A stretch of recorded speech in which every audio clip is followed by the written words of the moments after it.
तो गाइस कैसे हैं आप सब लोग। स्वर्ड किंग के एपिसोड 201 के साथ हाजिर हो। तो लास्ट एपिसोड के एंड पे आपने देखा था एली उन तीनों के साथ अकेले फाइट करने वाला है। वो कहता है मैं इन तीनों के साथ अकेले निपटूंगा और जुंजी और उसके दोस्त यंग मास्टर सू से कहता है तुम दोनों साइड के ऊपर रहना। उनके सामने खड़ा हो जाता है और अपनी मास्टर स्पिरिट को रिलीज करता है और उसकी पावर्स पहले से काफी ज्यादा बढ़ चुकी होती है। एली उन लोगों से कहता है मैंने तुमसे कहा ना कि आज तुम में से कोई भी यहाँ से भागकर बिल्कुल भी नहीं जा सकेगा। स्वर्ड मास्टर बाइली जैसे यंग मास्टर ल्यू के ऊपर अटैक करता है, वो मास्टर ल्यू के ऊपर अटैक करता है तो मास्टर ल्यू अपने साथ जो लड़की होती है उसको धक्का देकर सामने की तरफ कर देता है, जिसकी वजह से वो अटैक उसकी बॉडी के साथ टकराता है और वो लड़की वहीं पर मर जाती है। यंग मास्टर ल्यू से कहता है प्लीज मुझे माफ करना मेरी जूनियर सिस्टर, हरी मौत का बदला जरूर लूंगा। उस लड़की के मरने के बाद यंग मास्टर ल्यू अपने पास एक छोटी सी शिप निकालता है जिसे शायद वो बड़ा करने वाला है। वो कहता है मुझे यहाँ से भागना होगा, जितनी जल्दी मैं यहाँ से भाग सकता हूँ उतनी जल्दी मैं भागूंगा। यंग मास्टर लिन भी अभी तक जिंदा होता है। वो उसे कहता है तुम ऐसा कैसे कर सकते हो, तुम मुझे अकेले छोड़कर कैसे जा सकते हो। जबकि यंग मास्टर ल्यू से कहता है इस वक्त जो हालात चल रहे हैं मुझे नहीं लगता कि मैं भी यहाँ पर ज्यादा कुछ कर पाऊंगा, तो यहाँ पर सबसे ज्यादा बेहतर यही रहेगा कि हमें अपनी जान बचाकर भागना होगा। तो मैं फिलहाल यहाँ से जाने वाला हूँ। यंग मास्टर ल्यू तो वहाँ से आगे की तरफ भाग जाता है, जबकि उसी वक्त स्वर्ड मास्टर बाइली यंग मास्टर लिन के पीछे आकर खड़ा हो जाता है और उसे मारने के लिए वो उसे कहता है तुम कहाँ पर जा रहे हो, तुम यहाँ से जा नहीं सकते। तो लिन पीछे की तरफ घूमता और कहता है कोई तो मेरी मदद करो प्लीज, मुझे बचा लो वरना ये मुझे मार डालेगा। मास्टर बाइली अपनी तलवार को उसकी पीठ के अंदर दंसा देता है जिससे उसकी वहीं पर मौत हो जाती है। वो यंग मास्टर लिन को भी मार देता है। जबकि दूसरी तरफ यंग मास्टर ल्यू को दिखाते हैं। यंग मास्टर ल्यू ने अपनी शिप को एक्टिवेट कर लिया होता है और उसके ऊपर बैठकर वहां से निकल रहा होता है। वो कहता है चलो शुक्र है कि मैं तो बच गया। जैसे वो थोड़ा सा आगे जाता है उसी वक्त बाइली उसके पास पहुंच जाता है और उसे कहता है मैंने तुम्हें कहा ना कि आज तुम में से कोई भी यहाँ से जिंदा बचकर नहीं जा पाएगा। अपनी तलवार लेकर उसके ऊपर अटैक करने के लिए आगे बढ़ता है। इसी के साथ ही वो उसके ऊपर एक जबरदस्त स्ट्राइक लगाता है और उसको भी मार देता है। मास्टर ल्यू भी यहाँ पर मर जाता है। इन सभी के मरने के बाद हमारा जुंजी उसके पास आता है, उससे कहता है तुमने यहाँ पर अपना बदला ले ही लिया, तुम्हें बहुत ज्यादा बधाई हो, तुमने यहाँ पर अपना बदला लिया है। एलियो से कहता है ये सब कुछ तुम्हारी मदद से हो पाया, अगर तुम यहाँ पर मेरी मदद नहीं करते और ये तलवार मुझे नहीं देते तो ये सब कुछ पॉसिबल नहीं हो पाता। और मास्टर बाइली कहता है इन तीनों ने इस पूरी की पूरी सीक्रेट राम से बहुत सारे सीक्रेट ट्रेजर्स और बहुत सारी एनर्जी को हासिल किया है। चलो इस सारी स्पिरिट एनर्जी को आपस में बांट लेते हैं और साथ में ट्रेजर्स को भी आपस में बांट लेते हैं। मास्टर सून से कहता है मैंने तो तुम्हारे लिए ज्यादा कुछ किया भी नहीं, तो क्या तुम वाकई में ये सारे मैजिक वेपन्स और जो मैजिक ट्रेजर्स मेरे साथ भी शेयर करोगे। मैं तो सिर्फ साइड के ऊपर खड़ा था, मुझे सिर्फ इमोर्टल एनर्जी दे दो। तो वहां से ट्रेजर्स को आपस में बांट लेने के बाद स्वर्ड मास्टर बाइली अपने पास एक बीड निकालता है जो कि एनर्जी के बना होता है। तो वो एनर्जी बीड को हमारे जुंजी के सामने करते हुए कहता है वो एनर्जी बीड है जो स्वर्ड एम्पर ने मुझे दिया था, जिसने अपनी एनर्जी मुझे दी थी, उसने कहा था कि ये मैं तुम्हें दे दूं। जुंजी कहता है क्या ये मेरे लिए है, लेकिन ये है क्या। के साथ ही हमारे जुंजी वहां पर एक इल्यूजन में चला जाता है और हमारे जुंजी के सामने वो स्वर्ड एम्पर होता है। वो स्वर्ड एम्पर से कहता है मेरे डिसाइपल क्या तुम मुझे पहचान नहीं रहे, लगता है कि तुम मुझे भूल चुके हो और तुमने मेरे इंस्ट्रक्शंस को भी भूल दिया है। स्वर्ड एम्पर हमारे जुंजी से कहते हैं मुझे लगता है कि तुम ही वो इंसान हो जिसके पास इस वक्त रीइंकार्नेशन स्टोन है और रीइंकार्नेशन स्टोन को यूज करते हुए तुम दोबारा से रीइंकार्नेट हुए हो। हमारे जुंजी से कहता है सीनियर आपने बिल्कुल ठीक कहा, क्या मैं आपसे जान सकता हूँ कि आपने मुझे यहाँ पर समन क्यों किया है, क्या आप मुझे कोई स्पेशल बात बताना चाहते हैं। उस स्वर्ड एम्पर हमारे जुंजी से कहते हैं अगर तुम्हें उस रीइंकार्नेशन स्टोन की मिस्ट्री के बारे में जानना है, अगर तुम्हें जानना है कि 7000 साल पहले यहाँ पर क्या हुआ था, चाहता हूँ कि तुम सेंट्रल समिट की तरफ जाओ। सेंट्रल समिट की तरफ जाने पर वहाँ पर तुम्हें इमोर्टल स्टार टेंपल मिलेगा। इमोर्टल स्टार टेंपल के अंदर तुम्हें ये सारे सीक्रेट्स के जवाब मिलेंगे। जुंजी उनसे कहता है क्या वाकई में मुझे इमोर्टल स्टार होली टेंपल में ये सब कुछ मिल जाएगा। जुंजी सोच रहा होता है। जुंजी कहता है जबकि स्वर्ड एम्पर ने मुझे वहाँ पर जाने का कहा तो मुझे लगता है कि मुझे वहाँ पर जाना चाहिए। वो टेंपल कोई एक्स्ट्रा ऑर्डिनरी टेंपल हो सकता है। मैं जुंजी से कहता है स्वर्ड एम्पर आपका बहुत बहुत शुक्रिया यहाँ पर गाइड करने के लिए, क्या मैं आपका नाम जान सकता हूँ, आपका नाम क्या है। तो वो स्वर्ड एम्पर से कहते हैं मेरा असली नाम गू पोटियान है और सभी लोग मुझे मार्शल एम्पर पोटियान के नाम से भी जानते हैं, क्या तुम मेरा नाम जानते हो। तो जुंजी शायद उनको जानता होता है। साथ ही हमारे जुंजी के इल्यूजन खत्म हो जाती है और हमारा जुंजी वापस उसी जगह के ऊपर ही खड़ा होता है। वो दोनों से कहते हैं तुमने यहाँ पर कोई इल्यूजन देखी, लगता है कि तुमने यहाँ पर किसी से बात की है। जुंजी उसे कहता हाँ वही बुढ़ा आदमी था, उसने मुझसे बात की, उसने मुझे बताया कि हमें आगे क्या करना है, हमें आगे कौन सी जगह के ऊपर जाना है। मास्टर सू से कहता तो बताओ फिर हमें आगे कौन सी जगह पर जाना है। तो जुंजी से कहता है हमें सेंट्रल समिट की तरफ जाना है जहाँ पर स्टार होली टेंपल है, हमें स्टार होली टेंपल के अंदर जाना है, वहाँ पर हमें सारे सवालों के जवाब मिलेंगे। मुझे सोच रहा होता है काश मुझे वहाँ पर जाने के बाद ल्यूजियांग को वापस लाने का तरीका मिल जाए कि मैं ल्यूजियांग की मेमोरीज को वापस ले आऊं और उसकी बॉडी के अंदर जो पत्थर उसको कंट्रोल कर रहा है मैं उसको भी कंट्रोल कर सकूं। उसके बाद ये सभी लोग सेंट्रल समिट की तरफ चलना स्टार्ट करते हैं। तो जब ये उस तरफ जा रहे होते हैं यंग मास्टर सू कहता है तुम्हें पता है ना कि हमें फर्स्ट स्टेप को पास करने के लिए सेंट्रल समिट तक पहुंचना होगा, तो हम जिस तरफ हम लोग जा रहे हैं उस तरफ सेंट्रल समिट है, यानी कि बाकी के सभी लोग भी वहीं पर होंगे। इसका मतलब यह है कि वहाँ पर हमारे पर अटैक होने का और हमें मारे जाने का खतरा बहुत ज्यादा होने वाला है। मास्टर बाइलू से कहता है तुम्हें बिल्कुल भी डरने की जरूरत नहीं है। यहाँ पर जितनी भी मॉर्टल एनर्जी थी उस सारी मॉर्टल एनर्जी को आपस में आधा डिवाइड किया है और वहाँ से जितने भी ट्रेजर्स और मैजिक वेपन्स मिले थे वो सभी हमने आपस में बांटे हैं। फिर हम तीनों मिलकर किसी का भी सामना करेंगे तो लगता नहीं है कि हम लोग किसी से भी हारने वाले हैं, हम लोग सामने वाले ओपोनेंट को बड़ी आसानी से हरा देंगे। मास्टर सू से कहता है ये सीक्रेट राम बहुत ज्यादा खतरनाक है, पता नहीं बाकी के सभी लोग कैसा कर रहे होंगे। जुंजी उसकी तरफ देखकर सोच रहा था लगता है कि ये अपनी जूनियर मास्टर सिस्टर को लेकर काफी ज्यादा परेशान है, क्योंकि मेरी पिछली लाइफ में ये दोनों एक दूसरे से प्यार करते थे लेकिन ये उसको कभी बता नहीं पाया क्योंकि उसकी पहली मौत हो गई थी। उसके बाद इन्हें चलते चलते वहीं पर रात हो जाती है। तो रात के वक्त हमारा जुंजी बैठा कल्टीवेट कर रहा होता है। बाइलियान भी वहीं पर बैठा होता है, जबकि हमारे जुंजी को जीथर बजने की आवाज आती है। हमारे जुंजी साइड के ऊपर जाता है, साइड के ऊपर देखता है कि वहाँ पर उसका दोस्त बैठा होता है। यंग मास्टर सू बैठा जीथर बजा रहा होता है। जुंजी उसके पास जाता है और उसे कहता है, सू तुम इतनी रात के वक्त यहाँ पर जीथर क्यों बजा रहे हो? लगता है कि तुम्हें किसी की याद आ रही है, लगता है कि तुम किसी को बहुत ज्यादा मिस कर रहे हो। तो यंग मास्टर सू से कहता है, नहीं नहीं ऐसी तो कोई बात नहीं है। वो काफी घबरा जाता है और उसे आगे से बताना नहीं चाहता कि वो यहाँ पर अपनी जूनियर सिस्टर को मिस कर रहा है। तो जुंजी उसे कहता है, ठीक है मैं तुम्हें यहाँ पर एक कहानी सुनाता हूँ। हमारे जुंजी से कहता है, मेरा एक दोस्त था, मेरे एक दोस्त को एक्ट्रेस के साथ प्यार हो गया जो कि एक ब्रोथल में रहती थी, लेकिन उस लड़के ने कभी भी उस लड़की के साथ अपने प्यार का इजहार कभी नहीं किया। उसके ऊपर बहुत ज्यादा सोशल प्रेशर था क्योंकि वो एक लॉर्ड था, नोबल था। इसी वजह से वो कभी भी एक ब्रोथल की लड़की के साथ शादी नहीं कर सकता था और कभी भी उसके साथ प्यार नहीं कर सकता था, इसलिए उसने कभी भी उसके सामने ये बात नहीं की। लेकिन उसके बाद कुछ ऐसा हुआ कि वो एक्ट्रेस मर गई, यानी कि वो ब्रोथल वाली लड़की मर गई और उसके मरने के बाद उसको बहुत ज्यादा पछतावा हुआ कि काश उसने उस लड़की को बता दिया होता कि वो उससे प्यार करता और वो दोनों साथ होते। जुंजी से कहता है, मुझे लगता है कि बहुत ज्यादा देरी होने से पहले तुम्हें ये बात बता देनी चाहिए उस लड़की को जिससे तुम बहुत ज्यादा प्यार करते हो। हमारे जुंजी ने उसे ये वाली बात उसके कान में डाल दिया कि उसे अपनी जूनियर सिस्टर से अपने प्यार का इजहार करना है। इसी के साथ ही वो सोच रहा होता है, क्या ये यहाँ पर मुझसे बात कर रहा है कि मुझे अपनी जूनियर सिस्टर के साथ बात करनी चाहिए, हम दोनों के दरमियान में भी सोशल डिस्टेंस है। हमारा जुंजी जाते हुए सोच रहा था, मेरी लास्ट लाइफ में भी इन दोनों के दरमियान में इसी तरह का मसला आया था कि ये दोनों एक दूसरे को अब सोशल प्रेशर की वजह से अपना नहीं पाए थे, इसी वजह से उस लड़की की मौत हो गई थी। मैं नहीं चाहता कि इस बार भी इन दोनों के साथ कुछ ऐसा हो। के बाद नेक्स्ट सीन में सेंट्रल समिट का ही दिखाया जाता है। ये सभी लोग टेंपल के बाहर पहुंचते हैं। तो सेंट्रल समिट के टेंपल के दरवाजे के बाहर जब पहुंचते हैं तो बाइली रहता है। एंशियंट स्टार सिटी जो तो काफी ज्यादा बड़ा है, इसने बहुत बड़े एरिया को कवर किया हुआ है। बाइलियन कहता है, तो हम लोग इस बड़े सिटी के बाहर तो पहुंच आए हैं, लेकिन मुझे लगता है हम लोग जिस टेंपल को ढूंढ रहे हैं वो टेंपल इसी बड़े सिटी के अंदर ही मिलेगा, लेकिन ये सिटी काफी ज्यादा बड़ा होने वाला है, हम लोग उस टेंपल को कहाँ पर ढूंढेंगे? कहता है, चलो फिर ठीक है अंदर चल के एक्सप्लोर करते हैं, लेकिन अपना ध्यान रखना। ये सभी लोग जैसे वहाँ पर अंदर एंटर होते हैं उसी वक्त एक फॉर्मेशन एक्टिवेट हो जाती है। वो सभी लोग कहते हैं ये क्या? तो एक पैलेस है, उनके सामने एक पैलेस होता है जो कि हवा में उड़ रहा होता है और उसके इर्द गिर्द एक फॉर्मेशन एक्टिवेटेड होती है। जुंजी कहता है, लगता है कि वही जो पत्थर के ऊपर उड़ रहा है वो पैलेस वही एक टेंपल है, वो होली टेंपल है। मास्टर सू कहता है, ये तो बहुत ही अच्छी बात है, हम लोगों ने इसे तो बड़ी आसानी से ढूंढ लिया, चलो जल्दी से टेंपल में जाते हैं। वो आगे बढ़ने लगता है, उसी वक्त पीछे से उसके ऊपर अटैक होता है। जुंजी जल्दी से अपनी शील्ड को एक्टिवेट करता है और उनको बचाता है। उनके ऊपर बार-बार अटैक हो रहा होता है। वो कहता है, ये क्या हमारे पर तो अटैक हो रहा है? कहता है, यहाँ पर एक किलिंग अरे को बनाया गया है, ये किलिंग अरे काफी ज्यादा पावरफुल है, यहाँ पर आना चाहेंगे उन सभी के ऊपर ये किलिंग अरे अटैक करेगी। अगर हमें यहाँ पर अंदर जाना है तो हमें पहले इस रे फॉर्मेशन को ब्रेक करना होगा, पहले इस रे फॉर्मेशन को तोड़ते हैं। जुंजी कहता है, इमॉर्टल स्टार सेक्टर वालों की परफॉर्म फाउंडेशन काफी ज्यादा स्पेशल है, उनकी फाउंडेशन बहुत ज्यादा खास थी, इसी वजह से मुझे लगता है कि उन लोगों के इस अरे फॉर्मेशन को तोड़ना काफी ज्यादा मुश्किल हो सकता है, क्योंकि बनाई हुई किलिंग अरे फॉर्मेशन काफी ज्यादा स्पेशल हुआ करती थी। हमें मैप के अंदर कोई गैप ढूंढना होगा ताकि हम लोग इस अरे फॉर्मेशन को तोड़ सकें। उसी वक्त बाइली उसे कहता है, जरा सामने देखो, क्या तुम्हें दिखाई दे रहा है? मुझे लगता है कि उस अरे फॉर्मेशन यानी कि उस टेंपल के ऊपर वहाँ पर कोई है जो कि वहाँ पर किसी से फाइट कर रहा है। तो जुंजी भी वो देखकर काफी हैरान होता है। टेंपल की दीवार के ऊपर कोई होता है जिसके ऊपर अटैक कर रहा होता है, तो ये वही लड़की होती है जिससे हमारा यंग मास्टर सू प्यार करता है। ये उसकी लिटिल सिस्टर है, जूनियर सिस्टर है। यहाँ पर जो किलिंग अरे फॉर्मेशन होती है वो उसके ऊपर अटैक कर रही होती है और वो उस अटैक से अपने आप को बचा रही होती है। वो कहते हैं, वहाँ पर देखो, वहाँ पर एक मैकेनिज्म है, लगता है ये टेंपल की तरफ से एक मैकेनिज्म है, ये एक स्टार फॉर्मेशन है जो कि स्टार्स के साथ कर रही है और साथ साथ उस लड़की के ऊपर अटैक कर रही है और साथ हमारे पर भी अटैक कर रही है। देखते ही यंग मास्टर सू चिल्लाकर कहता है, ये तो मेरी स्कारलेट है, लेकिन ये यहाँ पर कैसे पहुंची? स्कारलेट को चोट लगती है तो इस बात से वो और भी ज्यादा घबरा जाता है। स्कारलेट के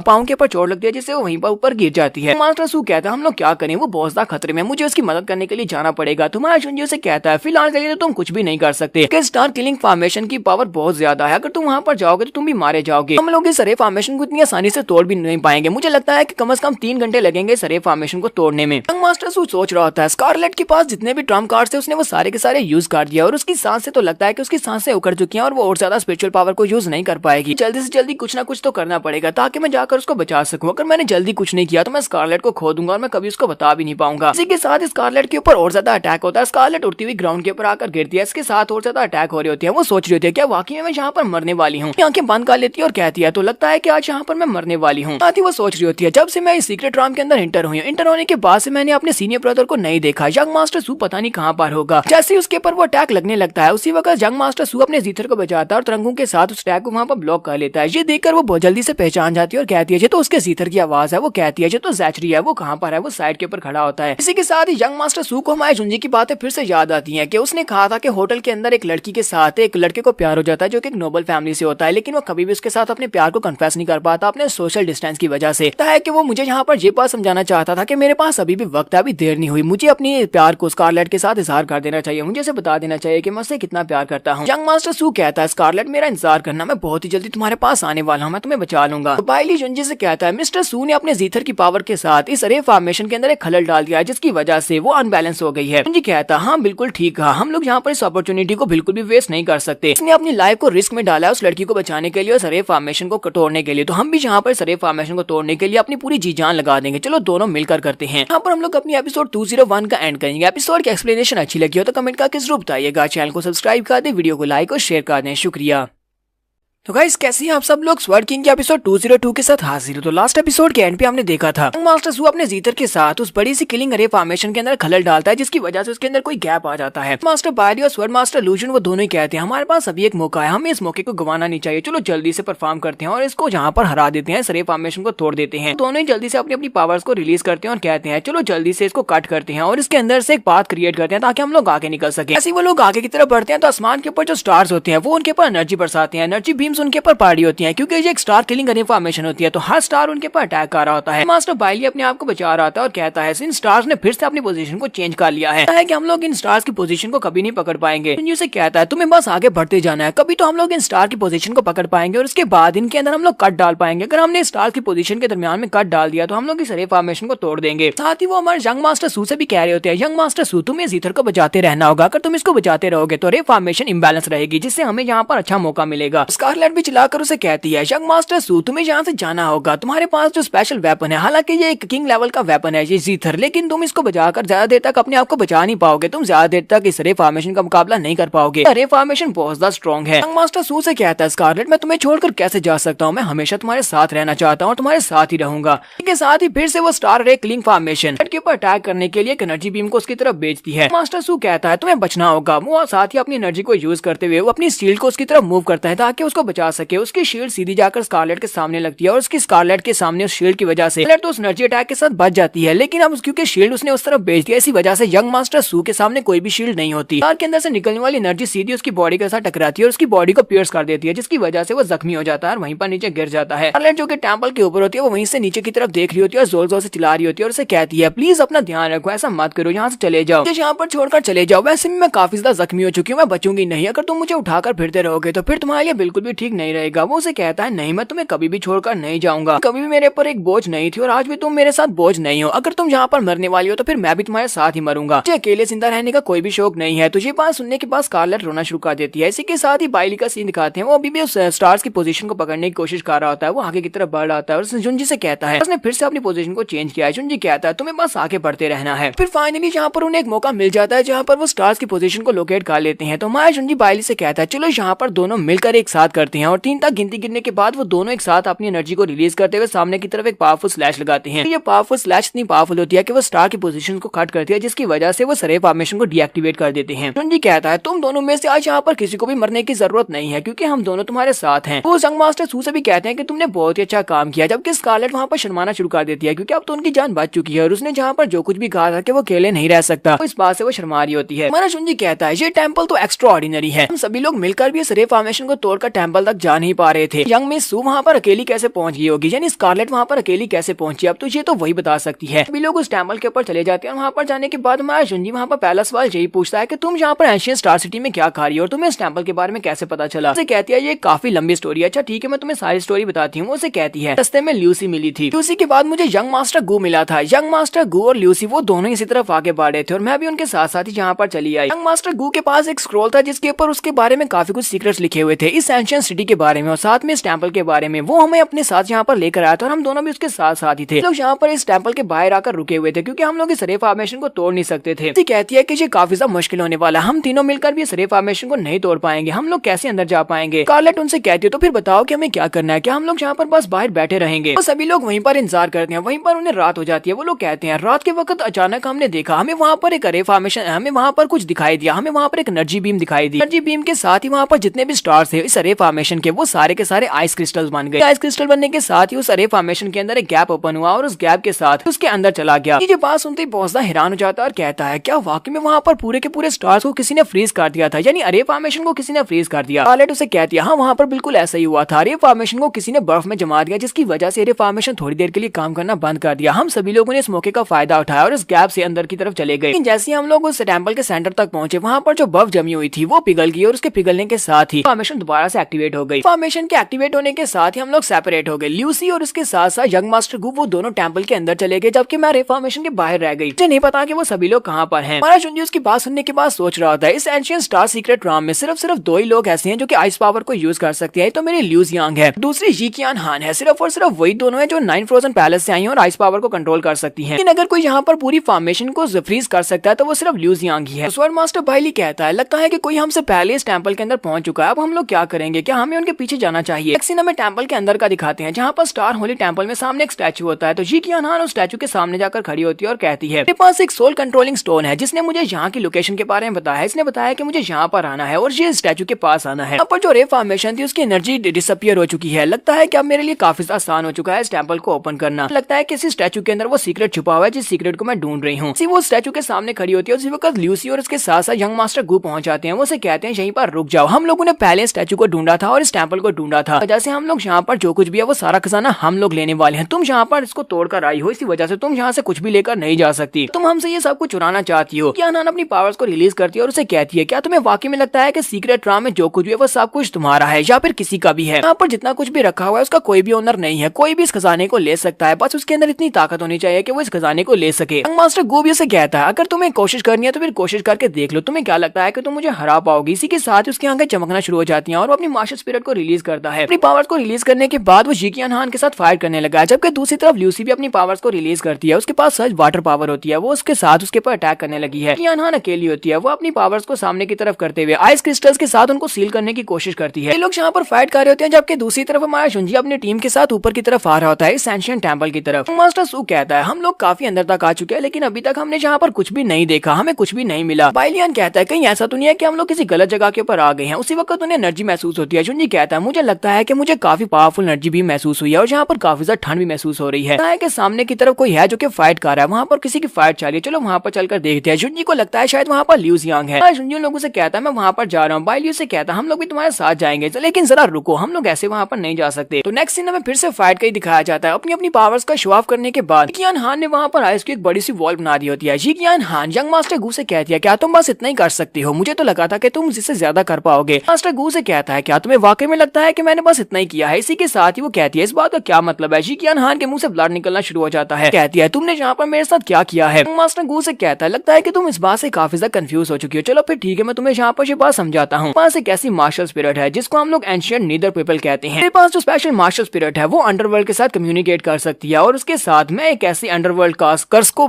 कास्ट कर सकता हूँ जिसकी मदद से मैं तुम्हारी मार्शल स्पिरिट की पावर को कम कर सकता हूँ। जितना ज्यादा तुम मेरे पर अटैक करोगी उतना ज्यादा तुम्हारी पावर्स रिड्यूस होती जाएंगी। इसका मतलब यह है कि तुम्हारी पावर्स मेरे सामने बिल्कुल बेकार हैं। इसी के साथ इसकी जो आइस फॉल होती है वो टूटना शुरू हो जाती है और उसके अंदर से आइस क्रिस्टल जो होते हैं उसके ऊपर गिरना स्टार्ट होते हैं। जी कियान हान यहाँ पर यंग मास्टर गु से हार जाती है। हारने के बाद यंग मास्टर गु ल्यूसी से कहता है जाओ जाकर इसको मार डालो। ल्यूसी यंग मास्टर गु की बात सुनने के बाद अभी वहीं पर खड़ी होती है कि उसी वक्त जुंजी वहाँ पर पहुंच जाता है। जुंजी अपनी तलवार को घुमाते हुए उन आइस क्रिस्टल्स के जो नीचे की तरफ गिर रहे होते हैं जी कियान हान के ऊपर, उनसे उसको बचा लेता है। तो जी कियान हान भी साइड के ऊपर देखती है और कहती है जी क्या ये कौन है जिसने मुझे बचा लिया। हमारे जुंजी को देखकर पहुंचता हैरान होती है, जबकि हमारा जुंजी वहाँ पर सोच रहा होता है जी कियान हान अभी मर नहीं सकती। जी कियान हान से मुझे भी बहुत कुछ जानना है, मुझे इससे ये जानना है कि ल्यूज यांग के साथ इन लोगों ने क्या किया है। इसको फिलहाल के लिए जिंदा रखने वाला हूँ। ल्यूज यांग की बॉडी के अंदर जो क्रिस्टल है जो इसको कंट्रोल करता है, मुझे लगता है कि मैं इसकी मदद से उसको निकलवा सकता हूँ। जबकि जी कियान हान भी यहाँ पर यही सोच रही होती है कि इस बंदे को मुझसे क्या चाहिए। तो वेंजियान सेक्टर का एक स्वर्ड मास्टर है, फिर ये यहाँ पर मेरी मदद क्यों कर रहा है। ल्यूसी हमारे जुंजी को देखकर बहुत ज्यादा खुश होती है और कहती है ये तो बहुत ही अच्छी बात है, मैं इसको काफी देर के बाद देख रही हूँ और ये अभी तक जिंदा है, मुझे इस बात की बहुत ज्यादा खुशी है। यंग मास्टर गु हमारे जुंजी से कहता है मास्टर क्लाउड आपको पता होना चाहिए कि 9 फ्रोजन पैलेस वालों के और हमारे दरमियान में एक पर्सनल फाइट चल रही है जिसकी वजह से मैं यहाँ पर पर्सनल मैटर को निपटा रहा हूँ। यहाँ पर बीच में आकर जी कियान हान को बचा नहीं सकते हैं। आप ऐसा करेंगे तो इस बात का मतलब यह है कि आप हमारे एंशिएंट स्टार सेक्टर के खिलाफ जा रहे हैं। हाँ जुंजी से कहता है मुझे तुमसे ये बात एक्सप्लेन करने की जरूरत नहीं और ना ही तुम्हें ये बात बताने की जरूरत है कि मैं किसको मारना चाहता हूँ और मैं किसको बचाना चाहता हूँ। यंग मास्टर गु से कहता है मैं यहाँ पर जितने भी ट्रेजर्स हैं वो सारे के सारे ट्रेजर्स को गिव अप नहीं करने वाला, क्योंकि ये ट्रेजर्स मैं ही यहाँ से लेकर जाने वाला हूँ। फिर इस बात का मतलब यही है कि हम दोनों को यहाँ पर आपस में फाइट करने पड़ेगी। जी कियान हान भी उठकर खड़ी हो जाती है। हमारे जुंजी से कहती है मेरी किस्मत खराब है जो यहाँ पर मैं इसके हत्थे चढ़ गई और इसके पास तो काफी ज्यादा स्पेशल पावर्स हैं और तुम्हें देखकर लगता नहीं है कि तुम इसको हरा पाओगे। जुंजी इसकी बात सुनने के बाद कहता है इस बात का क्या मतलब है कि मैं इसको हरा नहीं पाऊंगा। जी कियान हान हमारे जुंजी को बताती है कि इसके पास एक बहुत ही स्ट्रेंज मार्शल स्पिरिट है। वो स्ट्रेंज मार्शल स्पिरिट जब तुम्हें टारगेट करती है तो तुम्हारी पावर्स तकरीबन 30% तक कम हो जाती है। जितना ज्यादा तुम इसके ऊपर अटैक करोगे उतना ज्यादा तुम्हारी पावर्स कम होती जाएंगी। जुंजी से कहता है क्या बस इतना ही वजह से शायद तुम इससे हार गई, क्योंकि इसके पास एक स्पेशल मार्शल स्पिरिट है, पर तुम्हें ज्यादा परेशान होने की जरूरत नहीं है, मैं इससे बिल्कुल भी नहीं हारने वाला। तो जुंजी अपने पास से अपनी ब्लैक स्वॉर्ड को निकालता है, साथ ही एनर्जी को रिलीज करता है, जबकि दूसरी तरफ से यंग मास्टर गू भी अपने पास से एक स्पेशल ट्रेजर को निकालता है और एनर्जी को रिलीज करता है। दोनों अपनी अपनी एनर्जी को रिलीज कर रहे होते हैं। दोनों की एनर्जी काफी ज्यादा पावरफुल होती है। जब दोनों की एनर्जी टकराती है, मास्टर गू पीछे की तरफ गिर जाता है और कहता है ऐसा कैसे हो सकता है, ये बिल्कुल भी पॉसिबल नहीं है। यान हान भी ये देखकर काफी हैरान होती है और कहती है ये बंदा तो काफी ज्यादा स्ट्रॉन्ग है और मुझे लगा ये हार जाएगा। इसके साथ ही जी यान हान चिल्लाकर माया जुंजी से कहती है प्लीज बचो। तुम्हारा जुंजी वहाँ पर सामने खड़ा होता है, जबकि उसी वक्त यंग मास्टर गू कहता है अब इसे यहाँ पर इस बारे में रिमाइंड करवाने का क्या फायदा, क्योंकि मैंने इसे टारगेट कर लिया है, इसको भी मैं टारगेट कर लेता हूँ, वो मेरे हाथों से बच नहीं सकता, वो मेरे नेदर कर से नहीं बचता।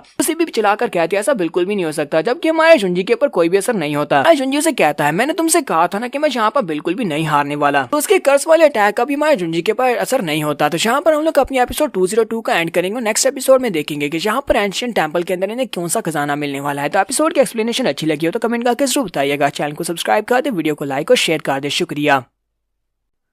तो गाइस कैसे हैं आप सब लोग। स्वर्ग किंग के एपिसोड 203 के साथ हाजिर हो। तो लास्ट एपिसोड के एंड पे हमने देखा था कि हमारे जुंजी के ऊपर यंग मास्टर गू के अटैक का बिल्कुल भी असर नहीं होता, हालांकि वो एक ब्लड कर्स अटैक होता है जिसकी वजह से पहले जी कियान हान उससे हार गई थी। जुंजी उसे कहता है मैंने तुम्हें पहले भी बताया था कि मैं यहाँ पर तुमसे बिल्कुल भी नहीं हारने वाला। साथ ही हमारा जुंजी सोच रहा होता है मुझे यंग मास्टर गू से बदला लेना है, क्योंकि इसके फादर ने मेरी मदर को बहुत ज्यादा तकलीफ दिया है। ये भी वहीं पर था, यानी कि उस फैलन अबिस के पास जहाँ पर मेरी मदर को तकलीफ दी जा रही थी। मतलब यह है कि इसने भी वहाँ पर इसमें कुछ ना कुछ तो हिस्सा डाला होगा, तो इसी वजह से अब इसे भी सजा मिलेगी। गू काफी ज्यादा घबरा जाता है। तो महाशुंजी आगे की तरफ बढ़ता है उसके बाद अटैक करने के लिए। महाशुंजी कहता है मेरे पास इसको मारने की एक और बड़ी वजह है, और वो ये है कि ये मेरे ल्यूजियांग को मारना चाहता है। ये सीक्रेट राम के अंदर एंटर हुआ है, तब से लेकर अभी तक ल्यूजियांग का पीछा कर रहा है ताकि ये ल्यूजियांग को मार सके, इसलिए मैं इसको जिंदा नहीं छोड़ सकता। अगर इसे जिंदा छोड़ दिया तो ये ल्यूजियांग को मार सकता है। शुंजी उसके सामने खड़ा जाता है और उसे कहता है अब मैं यहाँ पर तुम्हें मारने वाला हूँ। जैसे ही उसे मारने लगता है उसी वक्त ल्यूसी भागती हुई आगे बढ़ती है और उसे कहती है प्लीज रुक जाओ, इसे मत मारो, इसे इस तरह नहीं मार सकते। शुंजी ल्यूसी की वजह से वहीं पर रुक जाता है, जिसकी वजह से यंग मास्टर गू को वहाँ से भागने का मौका मिल जाता है। तो यंग मास्टर वो वहाँ से जल्दी से जंप करते हुए एक पत्थर के ऊपर जाकर खड़ा हो जाता है, यानी उस स्टैचू के ऊपर जाकर खड़ा हो जाता है। यंग मास्टर को स्टैचू के ऊपर खड़े होने के बाद माया जुंजी से कहता है क्या तुम्हारे पास वाकई में ऐसी एबिलिटीज हैं कि तुम मुझे मार सको। इसी के साथ ही वो स्टैचू के सर पर एक जबरदस्त पंच मारता है। जब वो स्टैचू के सर पर पंच मारता है तो वो स्टैचू टूट जाता है, उसके टुकड़े टुकड़े हो जाते हैं। स्टैचू के टूटने के साथ ही वहाँ पर से काफी सारी जबरदस्त किस्म की रेड कलर की एनर्जी निकलना स्टार्ट होती है। माया जुंजी भी इसे देखकर काफी हैरान होता है और कहता है यहाँ पर तो बहुत ही पावरफुल एनर्जी निकल रही है। जी कियान हान भी काफी ज्यादा हैरान होती है। वो उसे कहती है यंग मास्टर गू तुमने यहाँ पर क्या किया है, किम तुमने क्या किया। किम आगे से जोर जोर से हंसना शुरू कर देता है और कहता है तुम लोगों को क्या लगा था कि तुम लोग यहाँ पर इस टेंपल में पहुंच आए हो, तुम लोग अभी भी यहाँ पर टेंपल से बहुत ज्यादा दूर हो, क्योंकि अगर यहाँ पर हम बात की जाए तुम लोग अभी स्टार होली टेंपल में नहीं बल्कि एक अकेडमी में हैं। तो ल्यूसी से कहती है ऐसा कैसे हो सकता है, ये बात तुम्ही ने तो हमें बताई थी। तुम्हारे पास जो एंशिएंट बुक रैकेट था उसके ऊपर लिखा हुआ था कि यही होली स्टार टेंपल है और हम लोग सही जगह के ऊपर आए हो। यहाँ पर जो स्टैचू है उसकी चाबी होने वाली है, तुमने स्टैचू को तोड़ दिया है। हमारा यंग मास्टर गू अपने पास स्क्रॉल को निकालता है और उसे कहता है मैंने उस स्क्रॉल के ऊपर से जो हिस्सा तुम्हें बताने वाला था वो बताया ही नहीं, बल्कि मैंने उसमें अपने पास से कुछ ऐड कर लिया था। तुमने और स्कारलेट ने, तुम दोनों मेरे साथ ही, लेकिन मैंने तुम्हें वो बात नहीं बताई थी। इसके साथ ही वो पेज को बाहर निकालता है और उसे कहता है तो इस एंशिएंट बुक के मुताबिक स्टार टेंपल जो है जिसे तुम इस वक्त ढूंढ रहे हो वो इस एकेडमी के नीचे है। जहाँ पर जो स्टैचू था वो स्टैचू इसकी ओपनिंग थी। अगर तुम उस स्टैचू के साथ कुछ ना कुछ ऐसा करते हो, उसके साथ कोई चाबी लगाते हो, तो उसके बाद ही उस टेंपल की ओपनिंग को ओपन किया जा सकता है। लेकिन अगर हम लोग इसको बाय फोर्स ओपन करने की कोशिश करते हैं तो यहाँ पर एक धमाका होगा, साथ यहाँ पर बहुत ही पावरफुल फोर्स रिलीज होगी। आसमान में तुम्हें जितने भी सितारे दिखाई दे रहे हैं वो सारे के सारे सितारे ऊपर से नीचे गिर जाएंगे और इसी के साथ ही तुम्हारी मौत होने वाली है, क्योंकि ये सारे तुम्हारे पर गिरने वाले हैं। स्टैचू को फोर्सफुली तोड़ने के साथ ही आसमान के ऊपर से तारे गिरना शुरू हो जाते हैं। तो यंग मास्टर गून से कहता है तो आज तुम सभी लोग यहाँ पर मरने वाले हैं, और मैं जबकि यहाँ पर मरने वाला हूँ तो फिर मैं तुम सभी लोगों को भी अपने साथ ही लेकर मरूंगा। जी कियान हान भी वहाँ से भागना स्टार्ट करती है और कहती है ये बंदा तो बिल्कुल पागल है, इसने यहाँ पर हमें भी अपने साथ साथ ही मरवा दिया है। इसी के साथ ही जैसी वहाँ से भागकर जा रही होती है नीचे के ग्राउंड का पत्थर टूटता है और वो अंदर की तरफ गिर जाती है। वो नीचे की तरफ गिर रही होती है और ऊपर की तरफ इशारा कर रही होती है कि वो उसको बचा ले। जुंजी उसको नीचे गिरता हुआ देखता है और कहता है ये तो बहुत ही बुरा है, मुझे जी कियान हान को मरने से बचाना होगा, ये इस तरह मार नहीं सकती। इसके साथ ही वो भी उस अबिस के अंदर जंप लगा देता है। वो कहता है मुझे इसे बचाना है, जबकि ल्यूसी उसे कहती है कहीं तुम पागल तो नहीं होगे, तुम उसके पीछे क्यों जा रहे हो, तो उसके साथ कोई ताल्लुक भी नहीं है। हमारा जुंजी वहाँ से गिरते हुए उससे कहता है ल्यूसी मैं चाहता हूँ कि तुम यहाँ से बाहर निकलो, तुम्हें वहाँ पर स्वर्ड मास्टर बाइली और उसके साथ यंग मास्टर सू मिलेंगे, वो लोग वहाँ पर तुम्हारा इंतजार कर रहे हैं। तो फिलहाल के लिए उसको बचाने के लिए यहाँ पर जाना पड़ेगा, मैं जी कियान हान को मरने नहीं दे सकता। और वो वहाँ पर उस अबिस के अंदर गिर जाता है। तो अबिस जिसके अंदर गिरते हुए काफी सारे स्टार्स उसके ऊपर गिर रहे होते हैं, काफी सारे पत्थर गिर रहे होते हैं। तो उन पत्थरों से अवॉइड करते हुए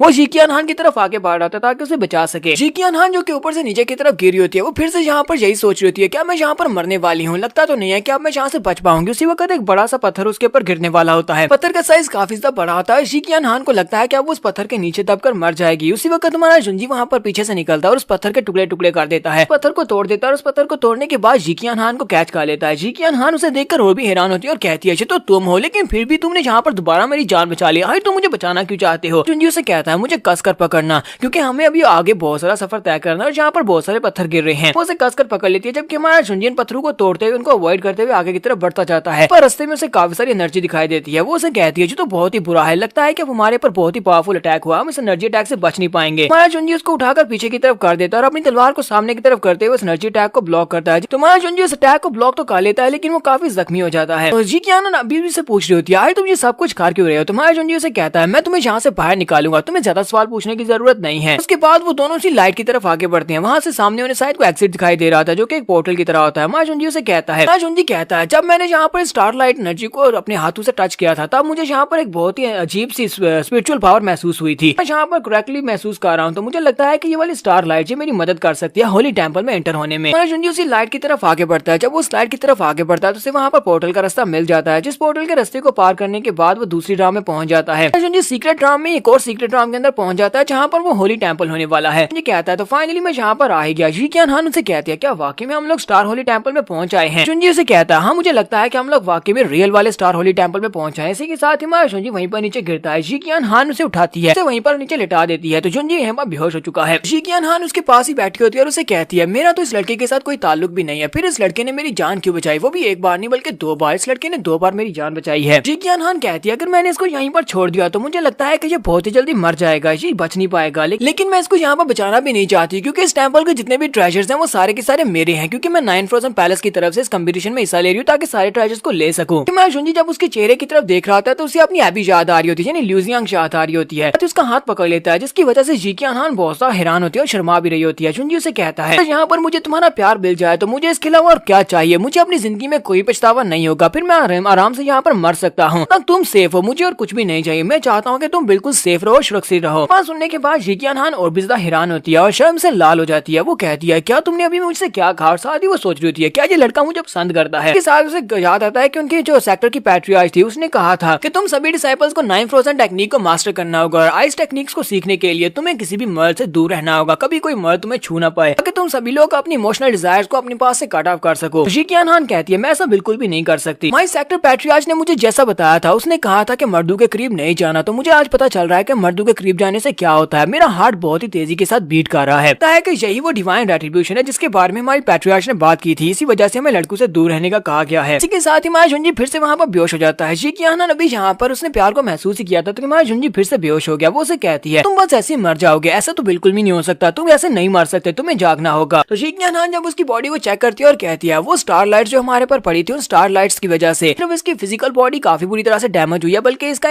जो इंटरनल सी है यानी कि इसका जो स्पिरिचुअल सी है वो भी काफी तरह से इफेक्टेड हुआ है। अगर मैं यहाँ पर इसकी मदद नहीं करती कभी भी अपने आप से रिकवर नहीं कर पाएगा, क्योंकि इसका स्पिरिचुअल सी जो है वो बुरी तरह से जख्मी है। अपनी एनर्जी को यूज करते हुए हमारे जुंजी के स्पिरिचुअल सी को दोबारा से रिकवर करने में मदद करती है। तो वो उसे कहती है अब जबकि तुमने मेरी जान बचाई है तो फिर ठीक है, अब मैं यहाँ पर तुम्हारे इस एहसान का बदला चुका देती हूँ। साथ ही वो अपने पास से एक पिल निकालती है, पिल को निकालती है और कहती है ये एक पर्पल स्पिरिट आइस हार्ट पिल है, बहुत ही यूनिक मेडिसिन है, मुझे लगता है कि ये काफी रहेगी इस लड़के की जान बचाने के लिए, लेकिन मैं इस पिल को इसको खिलाऊंगी कैसे। वो उस पिल को हाथ में पकड़कर सोच रही होती है कि अब इस पिल को इसे कैसे खिलाया जाए, क्योंकि ये तो बेहोश है। के साथ ही वो उस पिल को अपने मुंह में डालती है, अपने मुंह में डालकर उसको पिघलाती है और उसके बाद अपना मुंह हमारे जुंजी के मुंह के साथ जोड़ती है और अपने मुंह से उस पिल को उसके मुंह में डाल देती है। हमारा जुंजी उस मेडिसिन को ले लेता है, जिसकी वजह से उसकी बॉडी ग्लो करना शुरू हो जाती है, यानी कि वो बॉडी के अंदर काम कर रही होती है। जी कियान हान कहती है इसका स्पिरिचुअल पावर दोबारा से काम कर रही है और इस पिल की वजह से लगता है कि बहुत ही जल्दी ये ठीक हो जाएगा, क्योंकि ये बहुत ही जल्दी ठीक हो जाएगा। मुझे यहाँ से निकलना होगा क्योंकि इस वक्त हालात बिल्कुल भी ठीक नहीं है। ये भी नहीं पता कि इस वक्त ल्यूजियांग कहाँ पर है, मुझे ल्यूजियांग को ढूंढना होगा। इसी के साथ उसके पास उसका जो सोल जेड होता है वो चमकना शुरू हो जाता है। वो कहती है ये तो सोल जेड है और जो चमक रहा है इसका मतलब ये है कि ल्यूजियांग यहीं पर आसपास ही होगी, तो मुझे जाकर उसे ढूंढना है। और वो हमारे जुंजी को वहीं पर लेटा हुआ छोड़कर आगे बढ़ जाती है और कहती है ये लड़का बिल्कुल ठीक रहेगा, यहाँ पर कोई भी बीस्ट नहीं है और कोई भी इसके ऊपर अटैक नहीं करेगा, ये खुद ही उठ जाएगा। साथ ही वो सोच रही होती है उस किस के बारे में। वो कहती है अरे 9 फ्रोजन आइस पैलेस की लड़कियों को लड़कों से दूर रहने का कहा गया है, लेकिन मैंने इस लड़के को किस कर लिया जिसकी वजह से इस लड़के के ऊपर मेरा एक एहसान है और इसे इस एहसान का बदला भी चुकाना पड़ेगा। और वो मुस्कुराती हुई वहाँ से चली जाती है। कुछ देर के बाद हमारे शुंजी को वहाँ पर होश आती है। हमारा शुंजी उठकर बैठ जाता है और कहता है, क्या मैं कौन सी जगह पर हूँ? जी क्यान हान कहाँ पर चलेगी? वो यहाँ पर क्यों नहीं है? शुंजी उठकर सोच रहा होता है, मैंने अभी शायद यहाँ पर ल्यूजियांग को देखा, लेकिन लगता है कि ल्यूजियांग यहाँ पर नहीं थी, वो सिर्फ और सिर्फ एक हेलुसिनेशन थी, यानी कि वो सिर्फ एक आफ्टर इमेज थी जो मुझे यहाँ पर दिखाई गई है। साथ ही वो कहता है, चलो छोड़ो इस बात को, मुझे फिलहाल इस टेंपल में जाना होगा। और वो उठकर सामने टेंपल की तरफ चल पड़ता है। शुंजी कहता है, जबकि मुझे यहाँ पर रियल स्टार होली टेंपल मिल चुका है, तो चलो जाकर अंदर चल के चेक करते हैं कि अंदर इसके क्या पड़ा हुआ है। शुंजी दरवाजा खोलकर जब अंदर जाता है तो वहाँ पर सामने एक बड़ा सा हॉल होता है और उस हॉल के सेंटर में टेबल पड़ा होता है और उस टेबल के ऊपर एक चाबी पड़ी होती है। शुंजी कहता है, इस चाबी के अंदर से वैसी सेम एनर्जी निकल रही है जैसी एनर्जी शुई लू की बॉडी के अंदर से निकल रही थी। शुंजी कहता है, लगता है कि मुझे चाबी मिल चुकी है। इस चाबी को यूज करते हुए हम लोग palace of the immortal masters के रूम में जा सकते हैं। वहाँ पर जाकर मुझे असली के ट्रेजर्स मिलेंगे जो कि हम लोग सीक्रेट राम से हासिल करने के लिए आए हैं। ये भी वहीं पर खड़ा होता है कि उस की के अंदर से काफी सारी एनर्जी निकलना शुरू हो जाती है। ऐसी उसके अंदर से एनर्जी निकल रही होती है। हमारा शुंजी भी अपनी ब्लैक होल स्वर्ड को निकाल लेता है और कहता है, चाहे यहाँ पर कितने ही स्वर्ड स्टार्स क्यों ना हो, वो सारे के सारे स्टार्स मेरे पर अटैक करने के लिए हो। यहाँ पर जितनी भी स्पिरिचुअल एनर्जी है वो सारी काफी पावरफुल हो सकती है, लेकिन उसका कोई भी मास्टर नहीं है, क्योंकि अब ये एनर्जी मास्टर लेस है। इसी वजह से मैं अपनी ब्लैक होल स्वर्ड से इसको एब्जॉर्ब कर सकता हूँ। शुंजी अपनी तलवार को ऊपर उठाता है और कहता है, चलो जल्दी से सारी एनर्जी को एब्जॉर्ब कर लो। और वो एनर्जी को एब्जॉर्ब करना स्टार्ट करता है, जिसकी वजह से आसमान के ऊपर जो फॉर्मेशन होती है वो टूट जाती है और उसे वहाँ पर एक बड़ा सा मैप दिखाया जाता है। शुंजी कहता है, ये क्या, यहाँ पर तो एक और बड़ी सी स्पिरिट रे है कि मुझे स्पिरिट रे को भी तोड़ना पड़ेगा। हमारा शुंजी पिछली फॉर्मेशन को तोड़ने के बाद अब जख्मी होता है। इसी वजह से वो कहता है, अभी तक मैं थका हुआ हूँ और मुझे इस फॉर्मेशन को भी तोड़ना पड़ेगा। लगता है इस फॉर्मेशन को तोड़ना काफी ज्यादा मुश्किल होने वाला है। हमारा शुंजी इस फॉर्मेशन को तोड़ पाएगा और उसके पास यहाँ पर रखे हुए ट्रेजर्स को ले पाएगा। ये हम लोग नेक्स्ट एपिसोड में देखेंगे। एपिसोड की एक्सप्लेनेशन अच्छी लगी हो तो कमेंट करके जरूर बताइएगा। चैनल को सब्सक्राइब कर दे, वीडियो को लाइक और शेयर कर दे। शुक्रिया।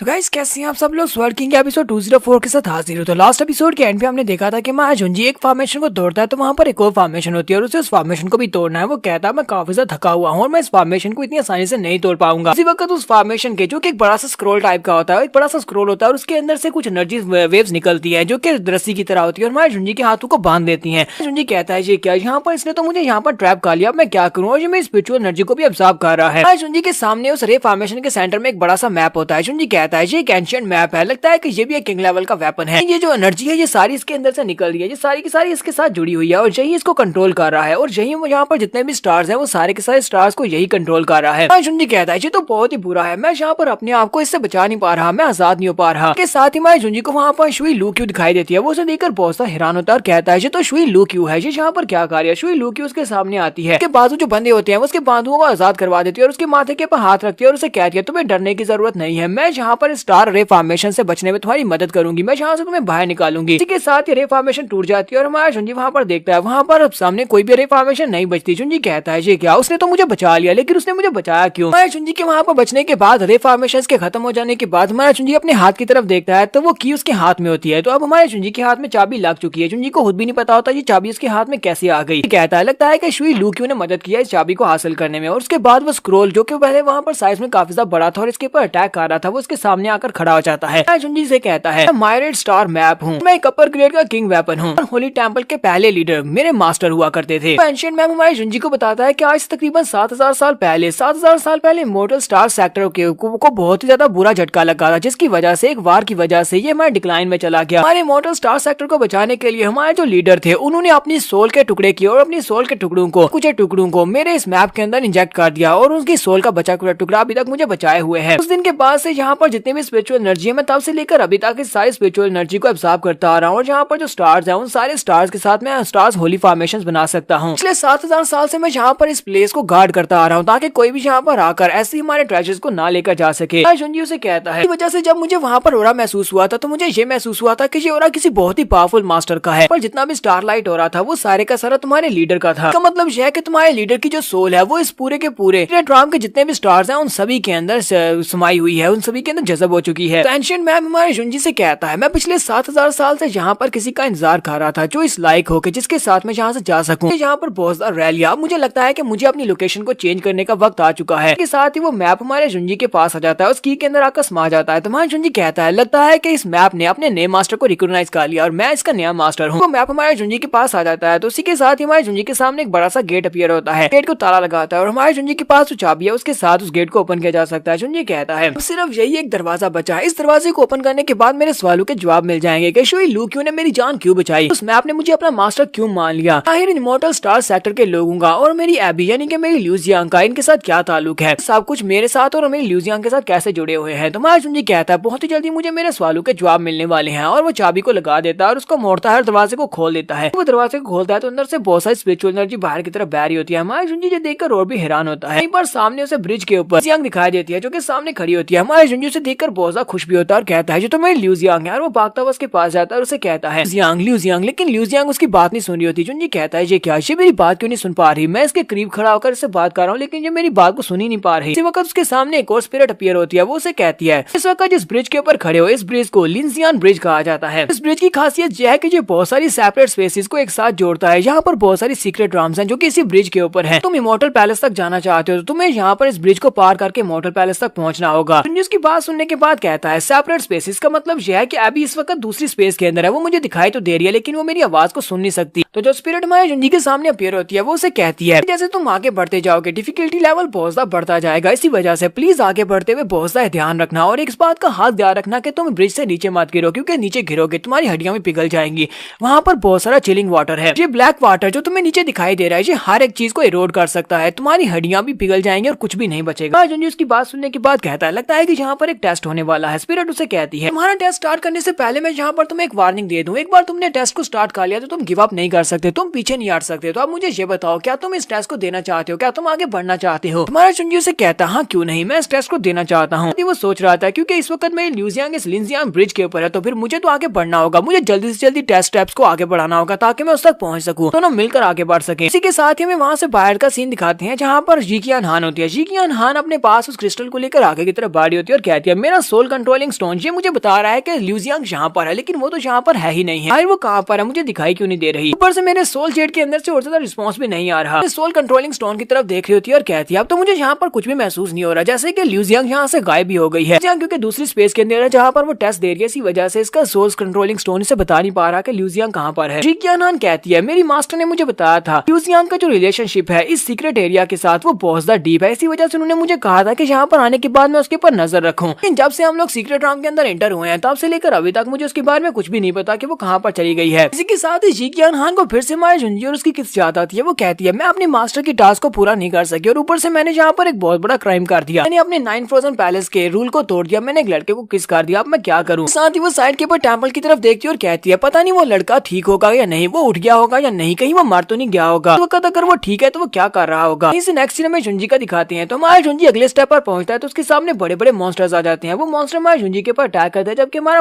जुनजी उनके अटैक्स को अवॉइड करते हुए आगे की तरफ बढ़ता है। जुनजी कहता है कितने लेवल्स आगे आ चुका हूँ लेकिन अभी तक मुझे लिu जियांग नहीं मिली, पता नहीं वो कितने लेवल आगे निकल चुकी है क्योंकि वो मुझसे ज्यादा स्ट्रॉन्ग है। जुनजी उन मॉन्स्टर्स को मारते हुए तेजी के साथ आगे की तरफ बढ़ता है और कहता है मुझे तेजी के साथ आगे बढ़ना होगा इन सारी स्टेजेस को क्लियर करते हुए ताकि मैं जल्दी से जल्दी लिu जियांग तक पहुंच सकूं। क्योंकि यहीं से नेक्स्ट सीन में लिu जियांग का भी दिखाते हैं। लिu जियांग भी अगले स्टेप पर होती है और वहां पर उसके इर्द गिर्द काफी सारे मॉन्स्टर्स होते हैं और वो मॉन्स्टर्स को आइस क्रिस्टल्स में जमा देती है। लिu जियांग कहती है तुम सभी लोग मेरा मुकाबला बिल्कुल भी नहीं कर सकते क्योंकि तुम सभी के पास इतनी पावर नहीं है कि तुम मेरे सामने टिक सको। उन सभी को जब आइस क्रिस्टल्स में चेंज कर देती है और आगे की तरफ बढ़ती है। वो कहती है ये बहुत ज्यादा बोरिंग था, मुझे अगले लेवल तक पहुंचना होगा क्योंकि ये लेवल तो बहुत ज्यादा बेकार निकला। इसके साथ ही वो मॉन्स्टर्स आइस क्रिस्टल्स को तोड़ देते हैं और वहां से निकलकर एबी पर अटैक करने के लिए आगे बढ़ते हैं। पास लिu जियांग काफी घबराती है और कहती है ऐसा कैसे पॉसिबल है, पास 9 हिमनली कोल्ड एनर्जी और इसके साथ इनको यहाँ पर आइस क्रिस्टल्स में ट्रैप किया था, फिर ये यहाँ से बाहर कैसे निकल आए, इनके ऊपर काम क्यों नहीं कर रही। तो सारे मॉन्स्टर्स अब पहले से काफी ज्यादा लेवल अप हो चुके हैं, काफी पावरफुल हैं, जिसकी वजह से वो उसके आइस क्रिस्टल्स को तोड़कर बाहर निकल आते हैं। ऐसे सभी लोग जंप करते हुए उसके ऊपर अटैक करने के लिए आगे बढ़े होते हैं। लिu जियांग कहती है मुझे फिर से यहाँ पर एक बार ट्राई करना होगा। जब वो दोबारा से अपनी आइस एनर्जी को यूज करते हुए उसको ट्राई करने लगती है हमारा जुनजी वहाँ पर पहुंच जाता है। जुनजी अपनी तलवार के साथ उन मॉन्स्टर्स के ऊपर अटैक करते हुए उनको मारकर एबी के सामने आकर खड़ा हो जाता है और उसे कहता है मुझे तुम्हारी मदद करने दो। एबी अपने हाथ में आइस क्रिस्टल की तलवार बनाते हुए उसके सामने करते हुए कहती है यहाँ से चले जाओ, मुझे तुम्हारी मदद की जरूरत नहीं है। हमारा जुनजी उसे कहता है ये तुम क्या कर रही हो, कहीं तुम पागल तो नहीं हो गई। लिu जियांग उसे कहती है मैं अकेले इस टेस्ट को पास कर सकती हूँ, मुझे तुम्हारी या फिर किसी की मदद की जरूरत नहीं है। पर तुमने यहाँ पर मेरे रास्ते में आने की कोशिश की तो फिर मैं सबसे पहले तुम्हें मारूंगी, तुम्हारी वजह से यहाँ पर इस टेस्ट को बिल्कुल भी हारना नहीं चाहती। तुम्हारा जुनजी उसे कहता है तुम यहाँ पर इस ब्रिज को पास कर लेती हो तो तुम इस टेस्ट को पास कर लोगी, मैं भी यहाँ पर इस ब्रिज को पास करना चाहता हूँ तो दोनों मिलकर इस ब्रिज को पास कर लेते हैं। लिu जियांग उसे कहती है तुम अपनी बकवास बंद करो, हमारे 9 फ्रोजन पैलेस के लड़कियां कभी भी लड़कों से बात नहीं करती और ना ही उनके साथ मिलकर काम करती है, मुझे एक मर्द की जरूरत नहीं है। जुनजी उसकी बात सुनने के बाद सोच रहा होता है पता नहीं 9 फ्रोजन आइस पैलेस वालों ने इसके साथ क्या कुछ किया है जिसकी वजह से ये मुझे पहचानने से इनकार कर रही है, ये मुझे जानती भी नहीं है। ये सब कुछ उन लोगों ने नहीं किया होता तो आज मैं और अभी हम दोनों एक दूसरे के साथ होते, हम दोनों हस्बैंड एंड वाइफ होते। इसी के साथ ही कुछ और मॉन्स्टर्स उनके ऊपर अटैक करने के लिए आगे बढ़ते हैं। वो सभी मॉन्स्टर्स रोड करते हुए आगे की तरफ बढ़े होते हैं, जबकि उसी वक्त लिu जियांग अपना वेपन लेती है और उसके ऊपर अटैक करने के लिए आगे बढ़ जाती है। और मैं जुंजी से कहती है मेरे पीछे मत आना, अकेले इन सभी को संभाल लूंगी। इस एनर्जी को यूज करते हुए मॉन्स्टर्स के ऊपर अटैक करना शुरू करती है, जबकि मैं जुंजी सोच रहा होता है ये कर क्या रही है। पता है कि ये अपनी बॉडी के ऊपर से अपना कंट्रोल खोती जा रही है। इसकी बॉडी के अंदर जो एक्यूपंक्चर पॉइंट्स हैं, उन एक्यूपंक्चर पॉइंट्स को ये बड़ी तेजी के साथ ओपन करती जा रही है। वो सारे के सारे एक्यूपंक्चर पॉइंट्स 99 पैरिस वालों ने स्टील किए हुए थे। इसकी बॉडी के अंदर पूरे 9 एक्यूपंक्चर पॉइंट्स हैं। उन 9 पॉइंट्स के अंदर से इसने अभी तक 4 पॉइंट्स को एक्टिवेट कर दिया। अगर ये इसी तरह इन पॉइंट्स को एक्टिवेट करती रही, यहाँ पर बेजर्क हो जाएगी, इसकी एनर्जी ओवरफ्लो हो जाएगी, जिसकी वजह से ये यहाँ पर अपने आप को सेल्फ डिस्ट्रॉय कर देगी। कुछ ना कुछ तो करना होगा ताकि मैं इसे और ज्यादा एक्यूपंक्चर पॉइंट्स को ओपन करने से रोक सकूं। हमारा जुंजी आगे बढ़कर उसकी कुछ मदद करने लगता है। उसी वक्त वहाँ पर उनके जो मॉन्स्टर्स होते हैं वो वहाँ पर 1 से 2 हो जाते हैं। वो सारे मॉन्स्टर्स की बॉडी से 1 से 2 मॉन्स्टर्स बन जाते हैं। अब जहाँ पर पहले से ज्यादा मॉन्स्टर्स आ चुके हैं। हमारा जुंजी कहता है ये तो डीमंस हैं, ये मॉन्स्टर्स नहीं। लिu जियांग उसे कहती है ये सारे के सारे डीमंस हमें हरा नहीं सकते। तुम्हारा जुंजी से कहता है हम दोनों को मिलकर यहाँ पर काम करना होगा, जहाँ पर अकेले इनके साथ फाइट बिल्कुल भी नहीं कर सकती। जुंजी कहता है ये तो बहुत ही बुरा है, ये यहाँ पर अपने 5th एक्यूपंक्चर पॉइंट को दोबारा से एक्टिवेट करने वाली है। अगर इसने यहाँ पर ये कर दिया, यहाँ पर बेजर्क हो जाएगी और अपनी एनर्जी को रिलीज कर देगी, जिसकी वजह से इसको बचा नहीं पाऊंगा। सारे मॉन्स्टर्स अपनी एनर्जी को इकट्ठा करते हैं और अपनी एनर्जी के साथ एक बड़ा सा हाथ बना लेते हैं और उसके ऊपर अटैक करते हैं। हमारा जुंजी उस हाथ के सामने आकर खड़ा हो जाता है। लिu जियांग को बचाने के लिए उस हाथ को ब्लॉक करता है। तो वो उसे कहती है तुम यहाँ पर फिर से बीच में क्यों आ रहे हो, क्या तुम्हारा दिमाग ठीक है। हमारा जुंजी वहाँ पर सोच रहा होता है स्पिरिचुअल पावर यहाँ पर फ्रोजन हो चुकी है, लेकिन मैं लिu जियांग को यहाँ पर खतरे में बिल्कुल भी नहीं डाल सकता। मेरी वजह से वो पहले भी खतरे में डली थी और इस बार फिर से ऐसा बिल्कुल भी नहीं हो सकता। हमारा जुंजी वहाँ पर अटैक को ब्लॉक करता है। वहाँ पर एक जबरदस्त धमाका होता है, जिसकी वजह से हमारा जुंजी जख्मी हो जाता है। वहाँ पर नीचे उतरता है, मुंह से ब्लड निकल रहा होता है, जबकि लिu जियांग उसके सामने खड़ी होती है। हमारा जुंजी कहता है तुम्हें आज भी वो बात याद है जो मैंने तुम्हें एक बार कही थी, क्या तुम्हें वो बात याद है? मैंने तुमसे कहा था वो अभी भी चेंज नहीं हुआ। वो उसे कहती है तुमने मुझसे क्या कहा था? हमारा जुंजी उसे कहता है मैंने तुमसे कहा था कि मैं हर खतरे से तुम्हें प्रोटेक्ट करूंगा, चाहे कुछ भी हो जाए, मैं तुम्हारी रक्षा करूंगा। जहाँ पर हम लोग अपनी एपिसोड 204 का एंड करेंगे। एपिसोड की एक्सप्लेनेशन अच्छी लगी हो तो कमेंट करके जरूर बताइएगा। चैनल को सब्सक्राइब कर दे, वीडियो को लाइक और शेयर कर दे। शुक्रिया।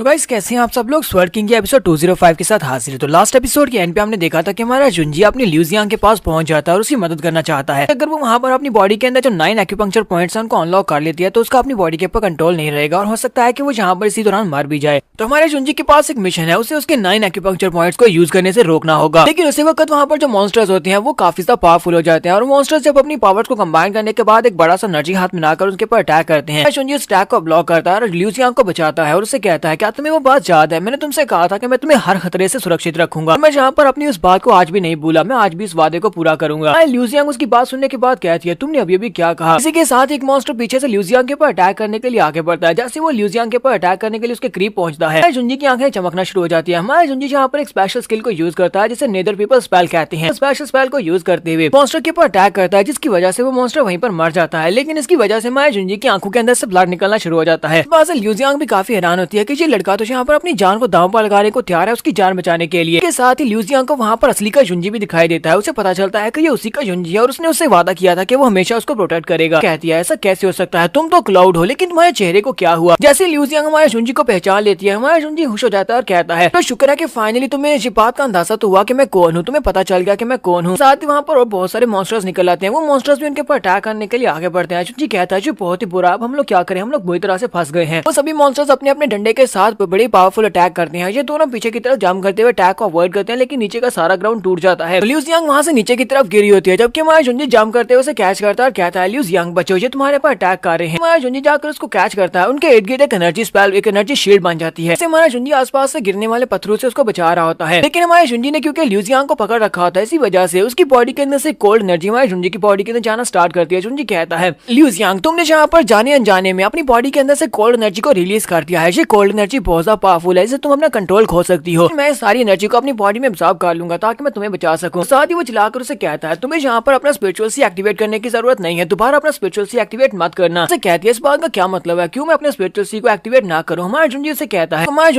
है क्योंकि अगर तुमने यहाँ पर अपने 5वें एक्यूपंक्चर पॉइंट को एक्टिवेट कर दिया, के साथ ही तुम्हारे स्पिरिचुअल सी के अंदर जितनी भी गोल्डन एनर्जी है वो सारी की सारी एकदम से रिलीज हो जाएगी। तुम्हारी 9 आइस वेन्स को नुकसान पहुंच सकता है, जिससे तुम अपनी बॉडी के ऊपर से कंट्रोल खो दोगी। उसे कहती है लेकिन अगर मैं अपने स्पिरिचुअल सी को यहाँ पर एक्टिवेट नहीं करती तो मैं सारी एनर्जी को वापस अब्सॉर्ब नहीं कर पाऊंगी जो तुम्हारी बॉडी के अंदर चली जाएगी। मैं जुंजी से कहता है तुम्हें इस बात से ज्यादा परेशान होने की जरूरत नहीं है, मैं तो इसी बात से खुश हूँ कि तुमने जहाँ पर मुझे पहचान लिया, मुझे इस बात के अलावा किसी बात की परवाह नहीं है। तो फिर साथ ही मैं जुंजी से कहता है ल्यू जियांग पूरे 2 साल गुजर चुके हैं, 2 साल पहले तुम मुझसे जुदा हुई थी, मुझे ये बताओ क्या तुमने मुझे मिस किया? जियांग रोना शुरू कर देती है और कहती है हाँ मैंने तुम्हें मिस किया, हर एक लम्हे में मिस किया, हर एक दिन में मिस किया। वो लोग मुझे टॉर्चर करने के लिए आते थे, उस वक्त सिर्फ और सिर्फ मेरे दिमाग में तुम ही हुआ करते थे। हमेशा वो लोग मुझे बहुत ही बुरी तरह से टॉर्चर करते थे, लेकिन मैं हमेशा उनसे टॉर्चर से बच जाती थी। मुझे ज्यादा दर्द महसूस नहीं होता था जब मैं तुम्हारे बारे में सोचती थी, तो मैं बिल्कुल भी नुकसान नहीं पहुंचाना चाहती थी, लेकिन मैं क्या करूँ, मेरा अपनी बॉडी के ऊपर कंट्रोल नहीं था। जुंजियो से कहता है तुम्हें परेशान होने की जरूरत नहीं है, मुझे ये बात अच्छी तरह से पता है कि तुम्हें कंट्रोल किया गया है, लोग एक सोल कंट्रोलिंग बीड की मदद से तुम्हें कंट्रोल करते हैं। जुंजियो उसको लेकर नीचे की तरफ गिर आता है, वहीं पर अपनी तलवार को सामने की तरफ करता और कहता वक्त आ चुका है, अपनी एबी को अपने साथ लेकर यहाँ से जाने वाला हूँ, ल्यू जियांग मेरे साथ यहाँ से जाएगी। तलवार को सामने की तरफ करता और वहाँ पर स्पेस के अंदर एनर्जी को रिलीज करते हुए एक रास्ता बनाता है। वो आगे की तरफ बढ़ रहा था, उसी वक्त उसे सामने से एक बड़ा सा हाथ दिखाई देता है। जुंजी कहता है ये क्या चीज है? ये तो एक बड़ा सा हाथ है। जियांग कहती है मुझे लगता है कि हम लोग एक ऐसी जगह पर हैं। जियांग कहती है मुझे लगता है कि ये स्टार इमॉर्टल सेक्टर के लीडर का ऑरा हो सकता है, ये उसी का बड़ा हाथ है जिसके अंदर से मुझे वो ऑरा महसूस हो रहा है जो कि इनके लीडर का है। वो हाथ वहाँ पर सामने से बाहर निकलता है, निकलने के बाद मैं जुंजी की तलवार को पकड़ता है और उसे खींचकर दूसरी तरफ ले आता है। जैसे वो लोग उसे खींचकर दूसरी तरफ ले आते हैं, तरफ हमारा जुंजी सामने देखता है तो उसके सामने लू क्यू खड़ी होती है। शुई लू क्यू उसके सामने होती है और कहती है आप तुम बिल्कुल सेफ हो, तुम्हें डरने की जरूरत नहीं है। उसे कहता है मेरा नाम क्लाउड च्यू है, यानी कि मेरा नाम जुंजी है। ल्यू जियांग से ग्रीट करती है, दोनों उसे ग्रीट करते हैं। शुई लू क्यू मारे जुंजी से कहती है क्लाउड तुमने तो बहुत ही अच्छे से लेवल अप किया है, जैसा मैंने एक्सपेक्ट किया था तुम वैसे ही बिल्कुल आगे बढ़ रहे हो। तो वो उसे कहती है तुमने यहाँ पर कैसे एक्सपेक्ट किया था, क्या तुम वाकई में यहाँ पर मुझे मेरे पर नजर रख रही थी? शुई लू क्यू अपनी एनर्जी को रिलीज करते हुए उसे कहती है तुम्हें यहाँ पर कुछ दिखाती हूँ। इसी के साथ ही वो अपनी एनर्जी को जब रिलीज करती है तो वहाँ पर जो मॉन्स्टर्स होते हैं वो सारे के सारे गायब हो जाते हैं। देखकर हमारा जुंजी और ल्यू जियांग दोनों बहुत ज्यादा हैरान हो जाते हैं और कहते हैं ये क्या, ये तो सिर्फ और सिर्फ इल्यूजन्स थी। तो इसका मतलब यह है कि हम लोग उस वक्त से सिर्फ और सिर्फ इल्यूजन्स के साथ फाइट कर रहे थे। बॉडी के ऊपर जितनी भी चोटें लगी होती है वो सारी की सारी चोटें भी ठीक हो जाती है क्योंकि वो भी सिर्फ और सिर्फ इल्यूजन्स थी। जुंजी कहता है ये तो एक बहुत ही पावरफुल एम्परर लेवल के एक्सपर्ट है, इसने सिर्फ और सिर्फ अपनी उंगली को घुमाते हुए यहाँ पर इतनी सारी इल्यूजन्स को क्रिएट किया था जो बहुत ज्यादा पावरफुल लग रही थी, बिल्कुल रियल लग रही थी। इसके बाद इसने सिर्फ अपनी उंगली को घुमाते हुए उन सारी की सारी इल्यूजन्स को यहाँ से गायब भी कर दिया। जुंजी से कहता है मैं शुई क्या मैं आपसे कुछ पूछ सकता हूँ? तो वो उसे कहती है तुम्हें कुछ भी पूछने की जरूरत नहीं है क्योंकि मुझे पहले से पता है तुम मुझसे क्या जानना चाहती हो। उसे कहती है मेरे साथ आओ। वो उनके सामने एक रास्ता क्रिएट करती है और कहती है मेरे साथ आओ, मैं तुम्हें सस्ते में सारी स्टोरी बता दूंगी, स्पेशली स्टार स्टोन के बारे में और साथ में 9 आइज वेन के बारे में जो कि तुम मुझे जानना चाहती हो, यानी कि तुम्हारे रीइंकार्नेशन स्टोन और इस लड़की की बॉडी के अंदर जो 9 आइज वेन है उसके बारे में। जुंजी उसके साथ आगे की तरफ चलना स्टार्ट करता है। जुंजी और ल्यू जियांग उसके साथ साथ होती है। जब वो आगे की चल रही होती है वो उनसे कहती है ये बात तो पता होगी कि 7,000 साल पहले जहाँ पर इमॉर्टल स्टार सेक्टर हुआ करता था जिसके डिक्लाइन के बाद बहुत सारे लोग थे, उनमें से कुछ लोग यहाँ पर रुक गए और कुछ लोग यहाँ से चले गए थे। जो लोग यहाँ पर रुक गए थे वो सभी लोग तो तुम पहली यहाँ पर देख चुके हो कि वो सभी लोग मर चुके हैं, लेकिन उसके बाद जो लोग यहाँ से छोड़कर चले गए उन्होंने यहीं पर इससे बाहर जाने के बाद इसी एरिया के इर्द गिर्द यहाँ पर एक नया सेक्टर बनाया था। उस सेक्टर को एंशिएंट स्टार सेक्टर कहते हैं। 7,000 साल से एंशिएंट स्टार सेक्टर यहीं पर बना हुआ है। ल्यू जियांग उसे कहती है तो अब मुझे पता चला कि यहाँ पर एंशिएंट स्टार सेक्टर का सीक्रेट क्या है। जुंजी कहता है लगता है कि जिन लोगों ने एंशिएंट स्टार सेक्टर को बनाया होगा वो लोग यहाँ के कोड डिसाइपल नहीं थे, क्योंकि अगर वो यहाँ के कोड डिसाइपल होते और उन्हें एंशिएंट स्टार सेक्टर को बनाया होता, कल्टीवेशन टेक्निक्स बहुत ज्यादा पावरफुल होती हैं और वो पूरे के पूरे मेन स्पिरिट लैंड के ऊपर कब्जा करके बैठे होते, पूरे के पूरे ट्रू मेन स्पिरिट लैंड के ऊपर उनका राज होता। शुई लू क्यू से कहती है तुमने बिल्कुल ठीक समझा है, वो लोग मेन कोड डिसाइपल नहीं थे। शुई लू क्यू कहती है इसके अलावा यहाँ से काफी सारे लोग जो छोड़कर चले गए थे उनमें से काफी सारे लोग शुई फैमिली से भी थे। ल्यू जियांग से कहती है ल्यू जियांग तुम भी शुई फैमिली के डायरेक्ट डिसेंडेंट में से एक हो, तुम शुई फैमिली में जन्मी हो, इसी वजह से वो सभी लोग भी एंशिएंट स्टार सेक्टर से ही गए थे, इसी वजह से तुम्हारी बॉडी के अंदर 9 आइज वेन्स हैं, बहुत ज्यादा स्पेशल हैं। जुंजी कहता है जैसे कि मैंने एक्सपेक्ट किया था इसकी बैकग्राउंड काफी ज्यादा स्पेशल है और एंशिएंट स्टार सेक्टर के साथ जुड़ी हुई है। लोग रास्ते के ऊपर चलते हुए एंड के ऊपर एक पोर्टल से गुजरते हुए दूसरी तरफ दूसरी राह में बाहर निकलते हैं। जब बाहर निकलते हैं तो हमारा जुंजी कहता है मिस शुई आपका बहुत बहुत शुक्रिया और मुझे ये बताएं इसकी बॉडी के अंदर जो सोल कंट्रोलिंग स्टोन है क्या मैं उससे इसको आजाद करवा सकता हूँ, क्या उसको तोड़ने का कोई तरीका है? तो मिस शुई उसे कहती है उस स्टोन को तोड़ा नहीं जा सकता क्योंकि वो एक मिरेकल स्टोन है। अगर मैं यहाँ पर अपनी रियल बॉडी में होती तो फिर तो मैं उस स्टोन को बड़ी आसानी से तोड़ सकती थी, लेकिन फिलहाल मैं उसको नहीं तोड़ सकती क्योंकि ये सिर्फ और सिर्फ मेरी एक इल्यूजन है। अगर मैं उसको नहीं तोड़ सकती लेकिन कोई है जो उसको तोड़ सकता है, वो तुम हो, तुम उसको तोड़ सकते हो। जुनियो से कहता है मिस शुई आपका बहुत बहुत शुक्रिया, आपने पहले भी मेरी जान बचाई थी और फिर आपने मेरी जहाँ पर जान बचाई, आपने पहले मेरी जान बचाई थी वहाँ पर एंशिएंट मैप ने मुझे अपना मास्टर मान लिया था, सब कुछ भी आपकी वजह से हुआ था। जब उस मैप ने मुझे अपना मास्टर मान लिया उसके बाद मैं उस एंशिएंट इमॉर्टल स्टार सेक्टर के टेंपल के अंदर जा पाया जहाँ पर मैं ल्यू जियांग से मिल सका। मुझे लगता है कि आपने पहले से ये सब कुछ प्लान किया हुआ था, आपने सबसे कुछ से पहले से सोच रखा हुआ था कि मैं और ल्यू जियांग हम दोनों से इमॉर्टल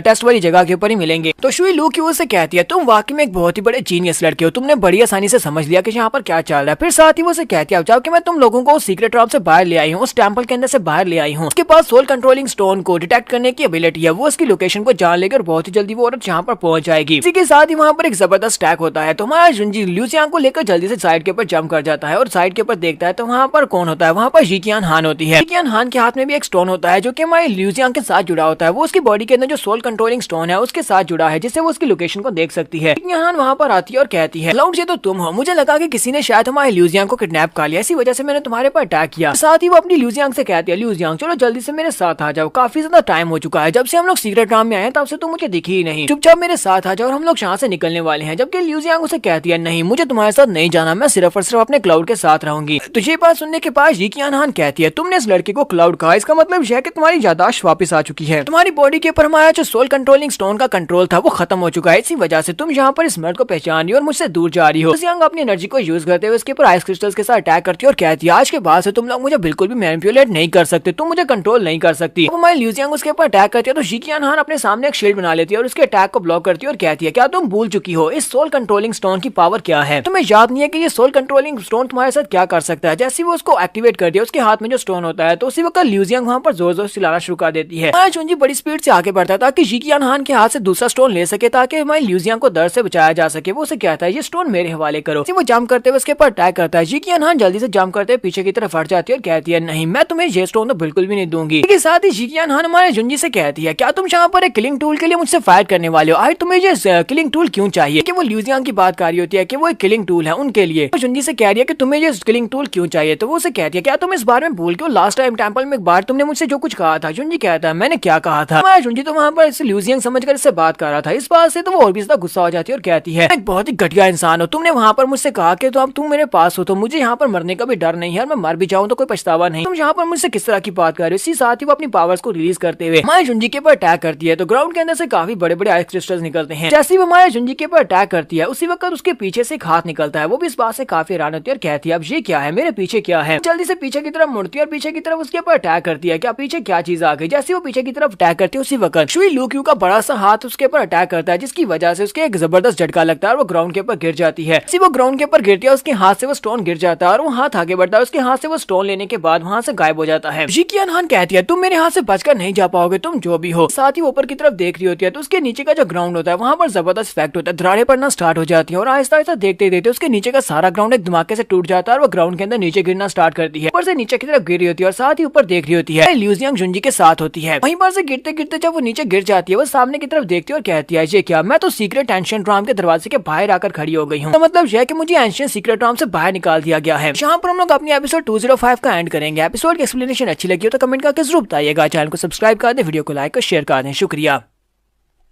तो गाइस कैसे हैं आप सब लोग? स्वर्ड किंग के एपिसोड 206 के साथ हाजिर हो। तो लास्ट एपिसोड के एंड पे आपने देखा था कि जीकियान हान को सीक्रेट राम से बाहर निकाल दिया जाता है, एक्सपेल कर दिया जाता है। वहीं पर खड़ी होती है और कहती है, हाथ में जो सोल कंट्रोलिंग स्टोन था उसको मेरे हाथ से ले लिया गया है, वो किसी और के पास है और इस वक्त एबी भी मेरे पास नहीं है, ल्यूसियांग भी मेरे साथ नहीं है, वो मेरे पास नहीं है। तो जल्दी से जल्दी वापस जाना होगा, मुझे वापस जाकर अपनी सेक्टर पैट्रियार्च को इस बारे में बताना होगा जहाँ पर जो कुछ भी हुआ है। सिनेमा फिर से अंदर का दिखाया जाता है जहाँ पर शुई लूक्यू ने जुंजी और उसके साथ साथ ल्यूसियांग दोनों को बचा लिया होता है। वो उन दोनों को बचाकर दूसरी साइड के ऊपर ले आती है जहाँ पर वो दोनों रिवर के पास खड़े होते हैं। क्योंकि अपने हाथ में उस ग्रेट क्रिस्टल को निकालती है और कहती है, ये लो, वो तुम्हारा सोल कंट्रोलिंग स्टोन है। हम लोग इस वक्त एक क्लियर पॉन्ड के पास हैं जो कि फॉरेस्ट के अंदर बहुत ज्यादा डीप है, तुम लोग यहाँ पर बैठकर कल्टीवेट कर सकते हो। मैं चाहती हूँ कि तुम दोनों जाकर इस पॉन्ड के अंदर बैठ जाओ और इस पॉन्ड के अंदर बैठकर तुम दोनों ही अपनी कल्टीवेशन के ऊपर फोकस करो और कल्टीवेट करने से तुम लोग काफी अच्छे से कल्टीवेट कर पाओगे, तुम्हारी एनर्जी काफी तेजी के साथ बढ़ेगी। साथ ही वो सोल कंट्रोलिंग स्टोन को भी ल्यूसियांग को दे देती है। जुंजी उसे कहता है, तो क्या हम लोग अगर वहाँ पर कल्टीवेट करेंगे तो हम लोग इसके साथ कंट्रोलिंग स्टोन के कंट्रोल के अंदर से ल्यूसियांग को निकाल सकते हैं या नहीं? शुई लूक्यू से कहती है, ये वाला कल्टीवेशन मेथड या डुअल कल्टीवेशन मेथड है, तुम दोनों को वहाँ पर अकेले इकट्ठे पॉन्ड के अंदर जाना पड़ेगा और वहाँ पर जाकर तुम्हें अपनी एनर्जी को इसकी बॉडी के अंदर एंटर करना होगा। तो तुम इसकी बॉडी के अंदर जो जिन एनर्जी है, बहुत ज्यादा कोल्डनेस की एनर्जी है, उसको सप्रेस करोगे। तुम ऐसा करते हो तभी तुम इसकी बॉडी के अंदर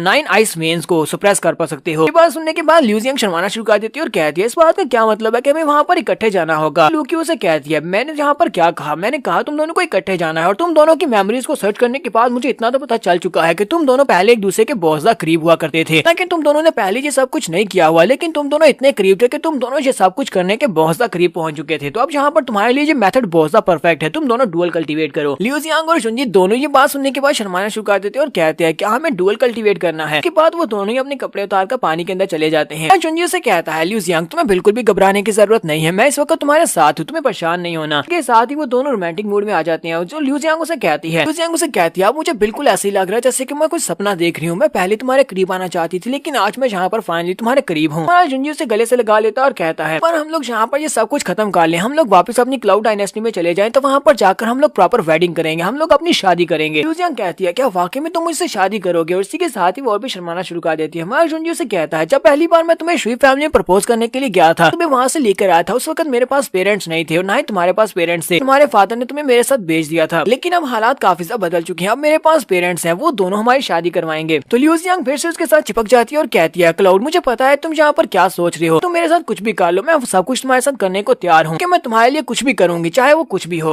जुनजी से कहता है तुम वाकई में बहुत ज्यादा अच्छी हो। इसी के साथ ही वो दोनों काफी ज्यादा रोमांटिक मूड में चले जाते हैं और मारा जुनजी उसे पकड़ता है और पानी के अंदर चला जाता है। वो दोनों वहाँ पर किस करते हैं और उसके बाद हमें कुछ भी नहीं दिखाते कि क्या करते हैं। थोड़ी देर के बाद का सीन दिखाते हैं, हमारा जुनजी पानी के अंदर से बाहर निकलता है, अपने कपड़े पहनता है, शुई लूक्यू के पास आ जाता है और उसे कहता है मैं शुई, उस यहाँ की बॉडी के ऊपर जो सोल कंट्रोलिंग स्टोन का कंट्रोल था वो खत्म हो चुका है, फिलहाल के लिए वो वहाँ पर बैठकर रेस्ट कर रही है, तो मैं आपसे मिलने के लिए आया हूँ। तो शुई लूक्यू उसे कहती है ये तो बहुत ही अच्छी बात है, मुझे ये बताओ क्या तुम्हें पता है कि मैंने यहाँ पर तुम्हें क्यों बुलाया है, कि मैं यहाँ पर खड़ी होकर तुम्हारा इंतजार क्यों कर रही थी? हमारे जुनजी से कहता है लगता है कि सबका ताल्लुक मेरे साथ है और मेरे उस सर्कल स्टोन के साथ है, यानी रीइंकार्नेशन स्टोन के साथ है। उसे कहती है हाँ ये सबका ताल्लुक तुम्हारे रीइंकार्नेशन स्टोन के साथ ही है, मुझे तुम्हारी पिछली लाइफ और इस लाइफ दोनों के बारे में काफी कुछ पता है। जुनजी भी उसकी बातें सुनने के बाद हैरान हो रहा था। शुई लूक्यू से कहती है क्या तुम्हें पता है कि तुम्हारे पास जो ब्लड लाइन की पावर है वो ब्लड लाइन ज़ीउस डी की ब्लड लाइन से है। ज़ीउस डी वो बंदा था जिसके पास रीइंकार्नेशन स्टोन था। ज़ीउस डी या फिर इसको पहले मेटासाइकोसिस एम्परर भी कहा गया है। जुनजी भी ये बात सुनने के बाद बहुत सा हैरान होता है और कहता है क्या ये बात वाकई में सच है कि मैं ज़ीउस डी की ब्लड लाइन से हूँ? शुई लूक्यू से कहती है ज़ीउस डी के पास एक बहुत ही स्पेशल कल्टीवेशन मेथड था, उस स्पेशल कल्टीवेशन के मेथड को यूज करते हुए वो बार बार अपने आप को रीइंकार्नेट कर सकता है, बार बार अपने आप को रीइंकार्नेट इसीलिए करता है ताकि वो बहुत सारी कल्टीवेशन मेथड्स को सीख सके। ये प्रोसेस बहुत ज्यादा डेंजरस होती है,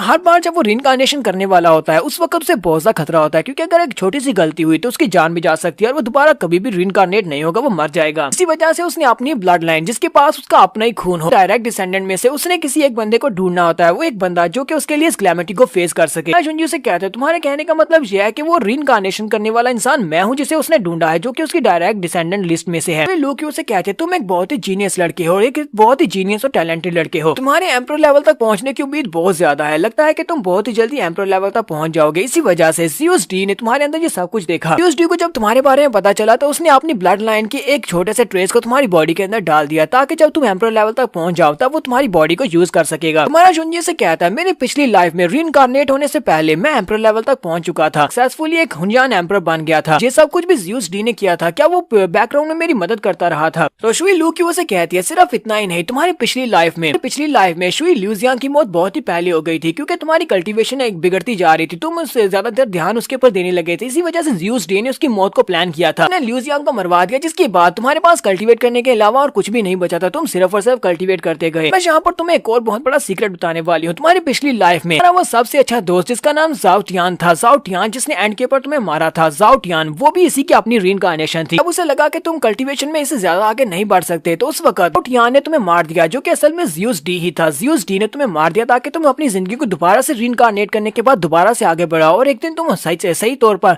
हुनजान एम्परर की लिस्ट में पहले नंबर पर आ जाओ। मैं जुनजी की बात सुनने के बाद कहता अब मैं यहाँ पर क्या करूँ, मैं बहुत ही बड़ी मुश्किल में पड़ चुका हूँ, अगर मैं यहाँ पर एम्परर लेवल तक पहुंच जाता हूँ तो वो मेरी बॉडी को पोजेस कर लेगा, उसके बाद मेरी सोल डिस्ट्रॉय हो जाएगी, यानी कि मेरा नामो निशान मिट जाएगा और मेरी बॉडी के ऊपर कोई और कंट्रोल कर लेगा, उसके बाद मेरी जगह के ऊपर वो जिंदगी गुजारेगा। जुनजी से कहता है मैं शुई क्या आपको पता है कि इस वक्त ज़ीउस डी कहाँ पर है, कि मैं उसे कहाँ पर ढूंढ सकता हूँ? वो से कहती है तुम उसको ढूंढ सकते हो, लेकिन फिलहाल के लिए वो बहुत ज्यादा जख्मी है, इस लाइफ में वो अपनी 9th रीइंकार्नेशन को पूरा कर चुका है और उसकी क्योंकि 9th रीइंकार्नेशन है, इसी वजह से उसे इस बार सक्सेसफुल होना पड़ेगा, उसे किसी की बॉडी को अपनाना पड़ेगा और वो तुम हो। लास्ट टाइम तुम्हारी बॉडी को रीइंकार्नेट करवाने के लिए उसने रीइंकार्नेशन स्टोन को यूज किया था, तुम्हें रीइंकार्नेशन स्टोन को यूज करवाकर रीइंकार्नेट करवाया था, जिसकी वजह से वो काफी बुरी तरह से जख्मी हो चुका है। इस वक्त वो कहीं पर छुपा हुआ है ताकि वो अपने आप को रिकॉपरेट कर सके। जुनजी से कहता है तो तुम्हारे कहने का मतलब यह है कि फिलहाल के लिए वो मुझे मॉनिटर नहीं कर सकता, उसे नहीं पता कि इस वक्त मैं क्या कर रहा हूँ। कहती है हाँ ये बात वाकई में सच है, लेकिन फिलहाल मैं तुम्हें एक और बात बताना चाहती हूँ, वो इस वक्त डार्कनेस में छुपा हुआ है, वो फिलहाल के लिए डार्कनेस में छुपा हुआ है और जख्मी भी है, लेकिन फिर भी उसकी स्ट्रेंथ तुमसे बहुत ज्यादा है, इतनी ज्यादा कि तुम इसको सोच भी नहीं सकते, तुम उसको इमेजिन भी नहीं कर सकते और तुम उससे फाइट तो बिल्कुल भी नहीं कर सकते। कहीं तुम्हें ये सारी बातें सुनने के बाद डर तो नहीं लग रहा? हमारा जुंजी से कहता है नहीं, मुझे सारी बात से कोई भी डर नहीं लग रहा। जैसा कि फिलहाल के लिए ज़्यूस डी को इस बारे में नहीं पता कि हम दोनों जहाँ पर बात कर रहे हैं, इसी तरह उसने बहुत सारी चीजों को प्रोडिक्ट नहीं किया होगा, बहुत सारी बातें ऐसे होंगी जिनके बारे में उसे पता भी नहीं होगा। मुझे बस इतना पता है कि मुझे एंड के ऊपर उसके हाथों से नहीं मरना और ना ही मुझे उसका कोई मोहरा बनना है, ना ही मुझे अपनी बॉडी उसको देनी है। शुई लू की उसकी बात सुनने के बाद कहती है मुझे ये बात सुनने के बाद काफी ज्यादा खुशी हुई कि तुम उसके मोहरे नहीं बनोगे। के साथ ही वो सोच रही होती है ज़्यूस डी अपनी सारी लाइफ कैलकुलेट करता रहा, उसे लगा कि वो यहाँ पर कामयाब होने वाला है, लेकिन मुझे लगता है कि उसे एक बहुत बड़ा सरप्राइज मिलने वाला है। ल्यूजियांग भी वहीं पर आ जाती है। ल्यूजियांग कहती है स्टोन के अंदर जो भी इवल हो रहा था वो सारे का सारा डिसअपियर हो चुका है। हमारे जुंजू से कहता है ये तो बहुत ही अच्छी बात है कि सोल कंट्रोलिंग स्टोन के अंदर से जितना भी इवल हो रहा था वो सारा खत्म हो गया है। ल्यूजियांग कहती है ना सिर्फ ये बल्कि मेरी बॉडी के अंदर जो 9 आइस वेन्स है वो भी सप्रेस हो चुकी हैं, कंप्लीटली सप्रेस हो चुकी हैं। ये सब कुछ सीनियर की वजह से हुआ है, आपका बहुत बहुत शुक्रिया। लू क्यों कहती है तुम्हें शुक्रिया कहने की जरूरत नहीं है। फिर साथ ही उनसे कहती है ये जो सोल कंट्रोलिंग स्टोन है इसके अंदर बहुत ही ज्यादा पावरफुल एनर्जी है, ये इसके अंदर बहुत सारी स्पिरिट एनर्जी और सोल पावर है, इस सोल पावर को अपने लिए यूज कर सकते हो। वो सोल कंट्रोलिंग स्टोन क्योंकि ल्यूजियांग के हाथ में होता है। जुंजियो से कहता है ल्यूजियांग क्या तुम इसके अंदर से सोल पावर को मेरे स्पिरिट पैड को देने में मदद करोगी, क्योंकि मेरा स्पिरिट पैड ये सोल पावर को बहुत ज्यादा पसंद करता है, ये इसको खाता है, इसको ऑब्जर्व करता है। हमारा जुंजी अपने पास से अपने स्पिरिट बीस्ट को बाहर निकालता है तो ल्यूजियांग उसे कहती है हाँ क्यों नहीं, वो सोल स्टोन के अंदर से सारी सोल पावर को स्पिरिट बीस्ट के अंदर ट्रांसफर कर देती है। स्पिरिट बीस्ट सारी एनर्जी को ऑब्जर्व कर लेता है, इसके साथ ही वो बीस्ट हो जाता है। तो शुई लू क्यू से कहती है तो वाकई में एक बहुत ही कीमती ट्रेजर को ढूंढ लिया है, तुम्हें पता है कि तुम्हारे पास जो लिटिल स्पिरिट बीस्ट है एंशिएंट डिवाइन बीस्ट है। ल्यूजियांग कहती है क्या वाकई में आप सच कह रही हैं, ये एक छोटी सी किटी क्या ये वाकई में एक डिवाइन बीस्ट है? शुई लू क्यू से कहती है ये अभी सोल पावर को ऑब्जर्व करने के बाद तो सो गया है, लेकिन जब ये जागेगा मुझे लगता है कि तुम्हें एक बहुत बड़ा सरप्राइज मिलने वाला है कि ये वाकई में एक डिवाइन बीस्ट का बेबी है। इसी के साथ ही शुई लू क्यू अपने पास से ट्रेजर्स निकालती है और हमारे जुंजी से कहती है जुंजी मेरे पास तुम्हारे लिए 2 ट्रेजर्स हैं, ये दोनों स्पेशल तुम्हारे लिए हैं। वो हमारे जुंजी से कहती है तुम्हारे पास मैंने 2 ट्रेजर्स दिए, उनमें से एक स्टार मैरो स्टोन है और दूसरा मास्टर स्पिरिट है जो कि एक 9 टेल इमोर्टल फॉक्स की है। जुंजी से कहती है मैंने तुम्हें ये जो स्टोन दिया है इस स्टोन की मदद से तुम टाइम के फ्लो को स्लो कर सकते हो। तुम्हें मैंने जो 9 ग्रेड की जो मास्टर स्पिरिट दी है, तुम इस मास्टर स्पिरिट को शुई फैमिली के किसी भी मेंबर को ट्रांसफर कर सकते हो, कोई भी मेंबर इसको अपने लिए रख सकता है और उसकी पावर पहले से बहुत ज्यादा बढ़ जाएगी। जुंजी से कहता है सीनियर तुम्हारा बहुत बहुत शुक्रिया इस सारे गिफ्ट्स के लिए। तो शुई लू क्यू से कहती है जरा रुको अभी खत्म नहीं हुआ, जबकि तुमने यहाँ पर मेरे दोनों गिफ्ट्स को एक्सेप्ट कर लिया, तुम्हें यहाँ पर मेरी कंडीशन के लिए राजी होना पड़ेगा। जुंजी से कहती है फिलहाल के लिए मेरी सोल सस्टेनेबल नहीं है, चाहती हूँ कि तुम मेरे लिए कुछ फॉरेन मेटल्स को ढूंढो, उन फॉरेन मेटल्स को ढूंढने के बाद मैं चाहती हूँ कि तुम उनके साथ एक स्पिरिट पपेट बनाओ, स्पिरिट पपेट बॉडी जिसके अंदर मैं अपनी बॉडी को संभाल सकूं और उसको मैं यूज कर सकूं। जुंजी इसकी बात सुनने के बाद कहता है मेरे पास एक ऐसा बंदा है जो कि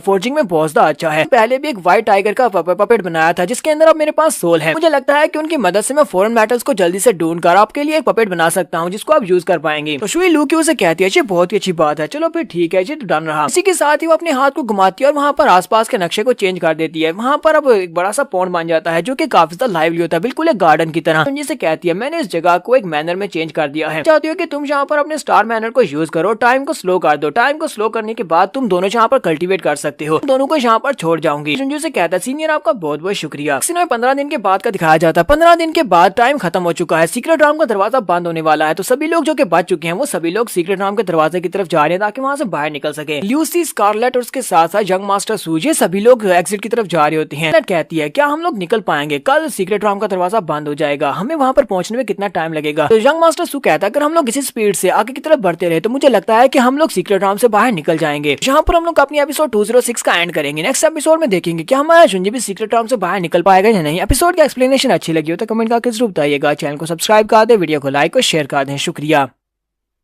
तो गाइस कैसे हैं आप सब लोग, स्वर्ड किंग के एपिसोड 207 के साथ हाजिर हो। तो लास्ट एपिसोड के एंड पे हमने देखा था कि हमारा जुंजी और ल्यूजियांग दोनों ही वहां पर बैठकर एक पॉन्ड के अंदर बैठकर कल्टीवेट कर रहे होते हैं। टाइम पूरा हो चुका है, ल्यूसी और उसके साथ यंग मास्टर सू और स्कारलेट होते हैं, वो तीनों ही वापस जा रहे होते हैं, वो लोग पहुंचने वाले होते हैं उस एग्जिट गेट की तरफ। वो लोग कहते हैं हम लोग पहुंच जाएंगे, तो यंग मास्टर सू से कहता है हम लोग पहुंच जाएंगे अगर हम लोग किसी स्पीड के साथ आगे बढ़ते रहे। तो ल्यूसी उन लोगों से कहती है तुम लोग वाइली कॉन्गशंग को पीछे क्यों छोड़ आए हो? वो वाकई में वहां पर बैठकर स्वर्ड मास्टर लूजन का इंतजार करना चाहता है, लेकिन उसे पता है ना कि एक दिन के बाद यहाँ पर एग्जिट क्लोज हो जाएगा और वो कभी भी इस राम के अंदर से बाहर नहीं निकल पाएगा। मास्टर सू से कहता है हाँ मुझे लगता है कि वो वहीं पर रहना चाहता है क्योंकि उन दोनों की दोस्ती बहुत ज्यादा पक्की है, इसी वजह से वो अपनी जान का जोखिम लेकर वहाँ पर उसका इंतजार कर रहा है, वो भी उसी टेंपल के अंदर बैठकर उसका इंतजार कर रहा होगा। स्कारलेट कहती है जब ये सीक्रेट एरिया क्लोज हो जाएगा तो उसके बाद ये कभी भी ओपन नहीं होने वाला, उम्मीद करती हूँ कि कोई मिरेकल हो जाए और वो दोनों टाइम के ऊपर एग्जिट तक पहुंच जाए और दोनों यहाँ से बाहर निकल आए। नेक्स्ट सीन में फिर से ल्यूजियांग और जुंजी का दिखाया जाता है। ल्यूजियांग और जुंजी दोनों पूल के अंदर बैठे होते हैं, डुअल कल्टीवेट कर रहे होते हैं, पर बैठे बैठे जब वो काफी सारी एनर्जी को गैदर कर लेते हैं, उनकी बॉडी के अंदर से जबरदस्त एनर्जी बीम निकलती है। जुंजी ने यहाँ पर ब्रेक थ्रू कंप्लीट कर लिया है। जियांग से कहता है, लिू जियांग, हम लोग तकरीबन 1 महीने से ज्यादा यहाँ पर बैठे हुए हैं और अपनी एनर्जी को हमने काफी अच्छे से इंप्रूव किया है। कल्टीवेशन यहाँ पर 4 लेवल्स के हिसाब से अप हुई है। मुझे लगता है कि हम लोग बहुत ही जल्दी यहाँ पर जिनो जैंग मार्शल राम में पहुंच जाएंगे। तो जियांग कहती है, मुझे लगता है कि फिलहाल के लिए मैं और ज्यादा ब्रेक थ्रू कंप्लीट नहीं कर पाऊंगी, फिलहाल मेरी यहीं पर ब्रेक लगने वाली है, उसके बाद अगला ब्रेक थ्रू कंप्लीट करूंगी। इसी के साथ ही लिू जियांग जब हमारे जुंजी की तरफ देखते हैं तो हमारे जुंजी की बॉडी के अंदर जबरदस्त एनर्जी निकल रही होती है और उस एनर्जी के साथ उसे जिनो जैंग दिखाई देते हैं। कहती है, जुंजी तुम्हारी बॉडी के साथ क्या हो रहा है, तुम्हारी बॉडी के अंदर से तो हीवन और अर्थ की एनर्जी निकल रही है। तुम्हारा जुंजी से कहता है कि मैंने यहाँ पर लेवल अप कंप्लीट कर लिया और मैं जिनो जैंग राम का एक एक्सपर्ट बन चुका हूँ। इसके साथ ही हमारा जुंजी अपनी ब्लैक स्वॉर्ड को निकालता है तो ब्लैक स्वॉर्ड भी अपनी शेप को चेंज कर लेती है। वो अपनी शेप को चेंज करती है और इसी के साथ ही हमारा जुंजी उसकी वॉइड के अंदर चला जाता है जहाँ पर उसे सामने दिखाई देती है। तो वो उसे कहता है, ज़ाओही। तो फाइनली हम लोग यहाँ पर दोबारा मिल रहे हैं। तो ज़ाओही उसे कहती है, तुम्हें काफी अरसे के बाद यहाँ पर देख रही हूँ, लास्ट टाइम मैंने तुम्हें देखा था वेंजियान पवेलियन में। जुंजी से कहता है, मुझे एक बात तो बताओ कि मेरी जो पिच ब्लैक स्वॉर्ड इसने अपनी शेप को चेंज क्यों कर लिया है। मैंने यहाँ पर लेवल अप किया, मैं जिनो जैंग राम में पहुंचा हूँ तो इसकी शेप चेंज हो गई है। उसे कहती है, ये तो जाहिर सी बात है, इस बात का अंदाजा भी है कि ये तलवार क्या कर सकती है। तुमने अभी तक इस तलवार की फुल पावर को तो रिलीज किया ही नहीं है। जैसे तुम लेवल अप करते जाओगे इस तलवार का लेवल अप होता जाएगा। इसकी जो पहली म्यूटेशन थी उसको ब्लैक कंसीलमेंट कहा जाता है। इसमें क्या होता है, उसमें ये आसपास की जितनी भी साउंड्स होती हैं उन सभी को माइनस कर सकती है, यानी कि जब तुम इसको यूज करोगे तब भी कोई साउंड नहीं होगी और ना ही जब तुम इसको यूज कर रहे होगे या फिर तुम इसे अपने पास रखते हो तब भी कोई साउंड नहीं होती। आसपास के एरिया को कंसील कर सकती है। के बाद अब यहाँ पर तुमने इसकी सेकंड स्टेज को एक्टिवेट किया है। सेकंड स्टेज ग्रेविटी है, यानी कि ये हर एक चीज को पुल कर सकती है या किसी भी चीज को अपनी तरफ अट्रैक्ट कर सकती है, अब्सॉर्ब कर सकती है। और इस स्टेप को हम लोग ब्लैक एनाइलेशन कहते हैं। इसके अंदर एक ब्लैक होल है, तुम्हारी इस ब्लैक स्वॉर्ड के अंदर एक ब्लैक होल है जो कि इसके अंदर ट्रैप्ड है। अब तुम इस तलवार की मदद से बहुत सारे किंग लेवल के वेपन्स को भी आसानी से तोड़ सकते हो। मुझे लगता है कि बहुत ही जल्दी तुम्हारी पावर लेवल जो है वो तेजी के साथ आगे बढ़ेगी और बहुत ही जल्दी तुम बहुत ज्यादा पावरफुल इंसान बन जाओगे।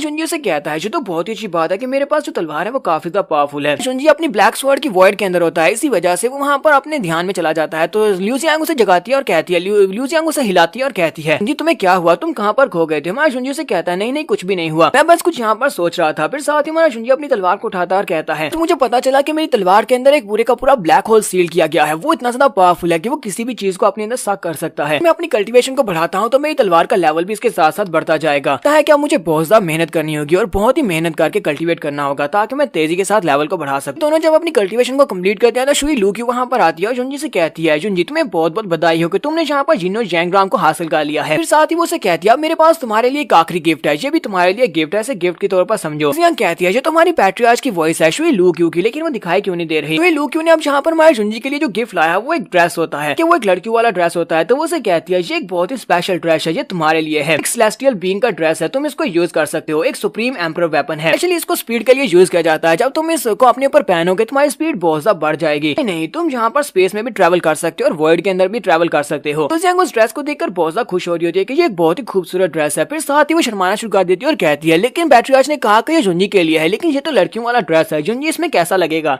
जुंजी से कहता है, ओए ओए तुम यहाँ पर क्या सोच रही हो, ये ड्रेस मेरे लिए नहीं है बल्कि तुम्हारे लिए, चलो जल्दी से इस ड्रेस को पहन लो। वो उसे कहती है, लेकिन मैं इस ड्रेस को कैसे ले सकती हूँ, ये तुम्हारे लिए है। जुंजी आगे बढ़ता है और उसे कहता है, ये मेरी तरफ से शादी का तोहफा समझो, शादी के ऊपर तुम इसी गिफ्ट को, इसी ड्रेस को पहनने वाली हो। तो लिू जियांग उसे कहती है, क्या वाकई में। तो जुंजी कहता है, हाँ जरा इसको पहनकर तो दिखाओ। तो लिू जियांग जल्दी से उस ड्रेस को पहन लेती है और उसमें काफी ज्यादा हॉट लग रही होती है। जुंजी उसे कहता है, अभी ये वाला ड्रेस तुम्हारे पर बहुत ज्यादा अच्छा लगता है, तुम बहुत ही खूबसूरत लग रही हो। साथ ही वो लोग साइड के ऊपर देखते हैं, वहाँ पर उन्हें बहुत ही पावरफुल एनर्जी दिखाई देती है। लिू जियांग कहती है, मुझे लगता है कि सीक्रेट राम की ओपनिंग एरिया के पास से ये लाइट नजर आ रही है, लगता है कि ये क्लोज होने वाला है। जुंजी कहता है, हाँ मुझे लगता है कि वक्त आ चुका है, हमें यहाँ से निकलना होगा। और वो दोनों भी वहाँ से बाहर निकलने के लिए आगे बढ़ जाते हैं। नेक्स्ट सीन में बाहर का दिखाया जाता है, सीक्रेट राम के बाहर का दिखाते हैं। यहाँ पर मास्टर गू सामने खड़े होते हैं, बाकी के सभी लोग भी वहीं पर खड़े थे। वो लोग कहते हैं एंशिएंट गेट ओपन होने वाला है और लगता है कि यहाँ पर सभी बच्चे बाहर निकलने वाले हैं। देखते हैं कि यहाँ पर कौन से सेक्टर के बच्चे सबसे पहले बाहर निकलेंगे और किसके पास सबसे ज्यादा एनर्जी होने वाली है। यहाँ पर डॉन पैलेस के पैट्रियार्च जो कि यंग मास्टर लिन के फादर भी हैं, वो भी खड़े होते हैं और उसके साथ साथ यंग मास्टर लियू के फादर होते हैं, भी वहीं पर होते हैं। तो वो लोग कहते हैं, लगता है कि हमारी डॉन फैमिली से यहाँ पर सबसे पहला बंदा निकलेगा, क्योंकि मेरा यंग मास्टर लिन वो बहुत ज्यादा पावरफुल है और सबसे पहले वही यहाँ से निकलने वाला है। के साथ ही दरवाजे में हलचल होती है और वहाँ से पहले कोई बाहर निकलता है। तो ये लोग देखकर बहुत ज्यादा हैरान हो जाते हैं। पर 7 स्टार वैली के दोनों लड़के होते हैं, स्कारलेट और उसके साथ यंग मास्टर सू, वो दोनों वहाँ सबसे पहले बाहर निकलते हैं। मास्टर गू ये देखकर काफी हैरान होते हैं और कहते हैं, तो 7 स्टार वैली वाले इस बार सबसे पहले निकले। इसी के साथ ही वहाँ पर तीन और लोग निकलते हैं। इनके अंदर हमारा स्वॉर्ड मास्टर बाइली गोंगशेंग होता है और उनके साथ लॉन्गलिन का साथी होता है और उसके साथ साथ ल्यूसी होती है। बाइली गोंगशेंग बाहर आने के बाद से पता चलता है कि वो सीक्रेट एरिया से बाहर निकल आया, क्योंकि वो यहाँ पर खुद से बाहर नहीं आया बल्कि उसे पैट्रियार्च ने बाहर भेजा है, यानी कि शुई लू क्यू ने बाहर भेजा है। साथ ही वो सोच रहा था यहाँ पर हो क्या रहा है, मुझे वहाँ पर एक लंबे बालों वाली औरत ने मुझे टेलीपोर्ट किया था, उसने मुझे यहाँ पर बाहर भेज दिया, उसने सिर्फ और सिर्फ अपने हाथ का एक इशारा किया था और उसके साथ मैं यहाँ पर बाहर पहुंच आया हूँ।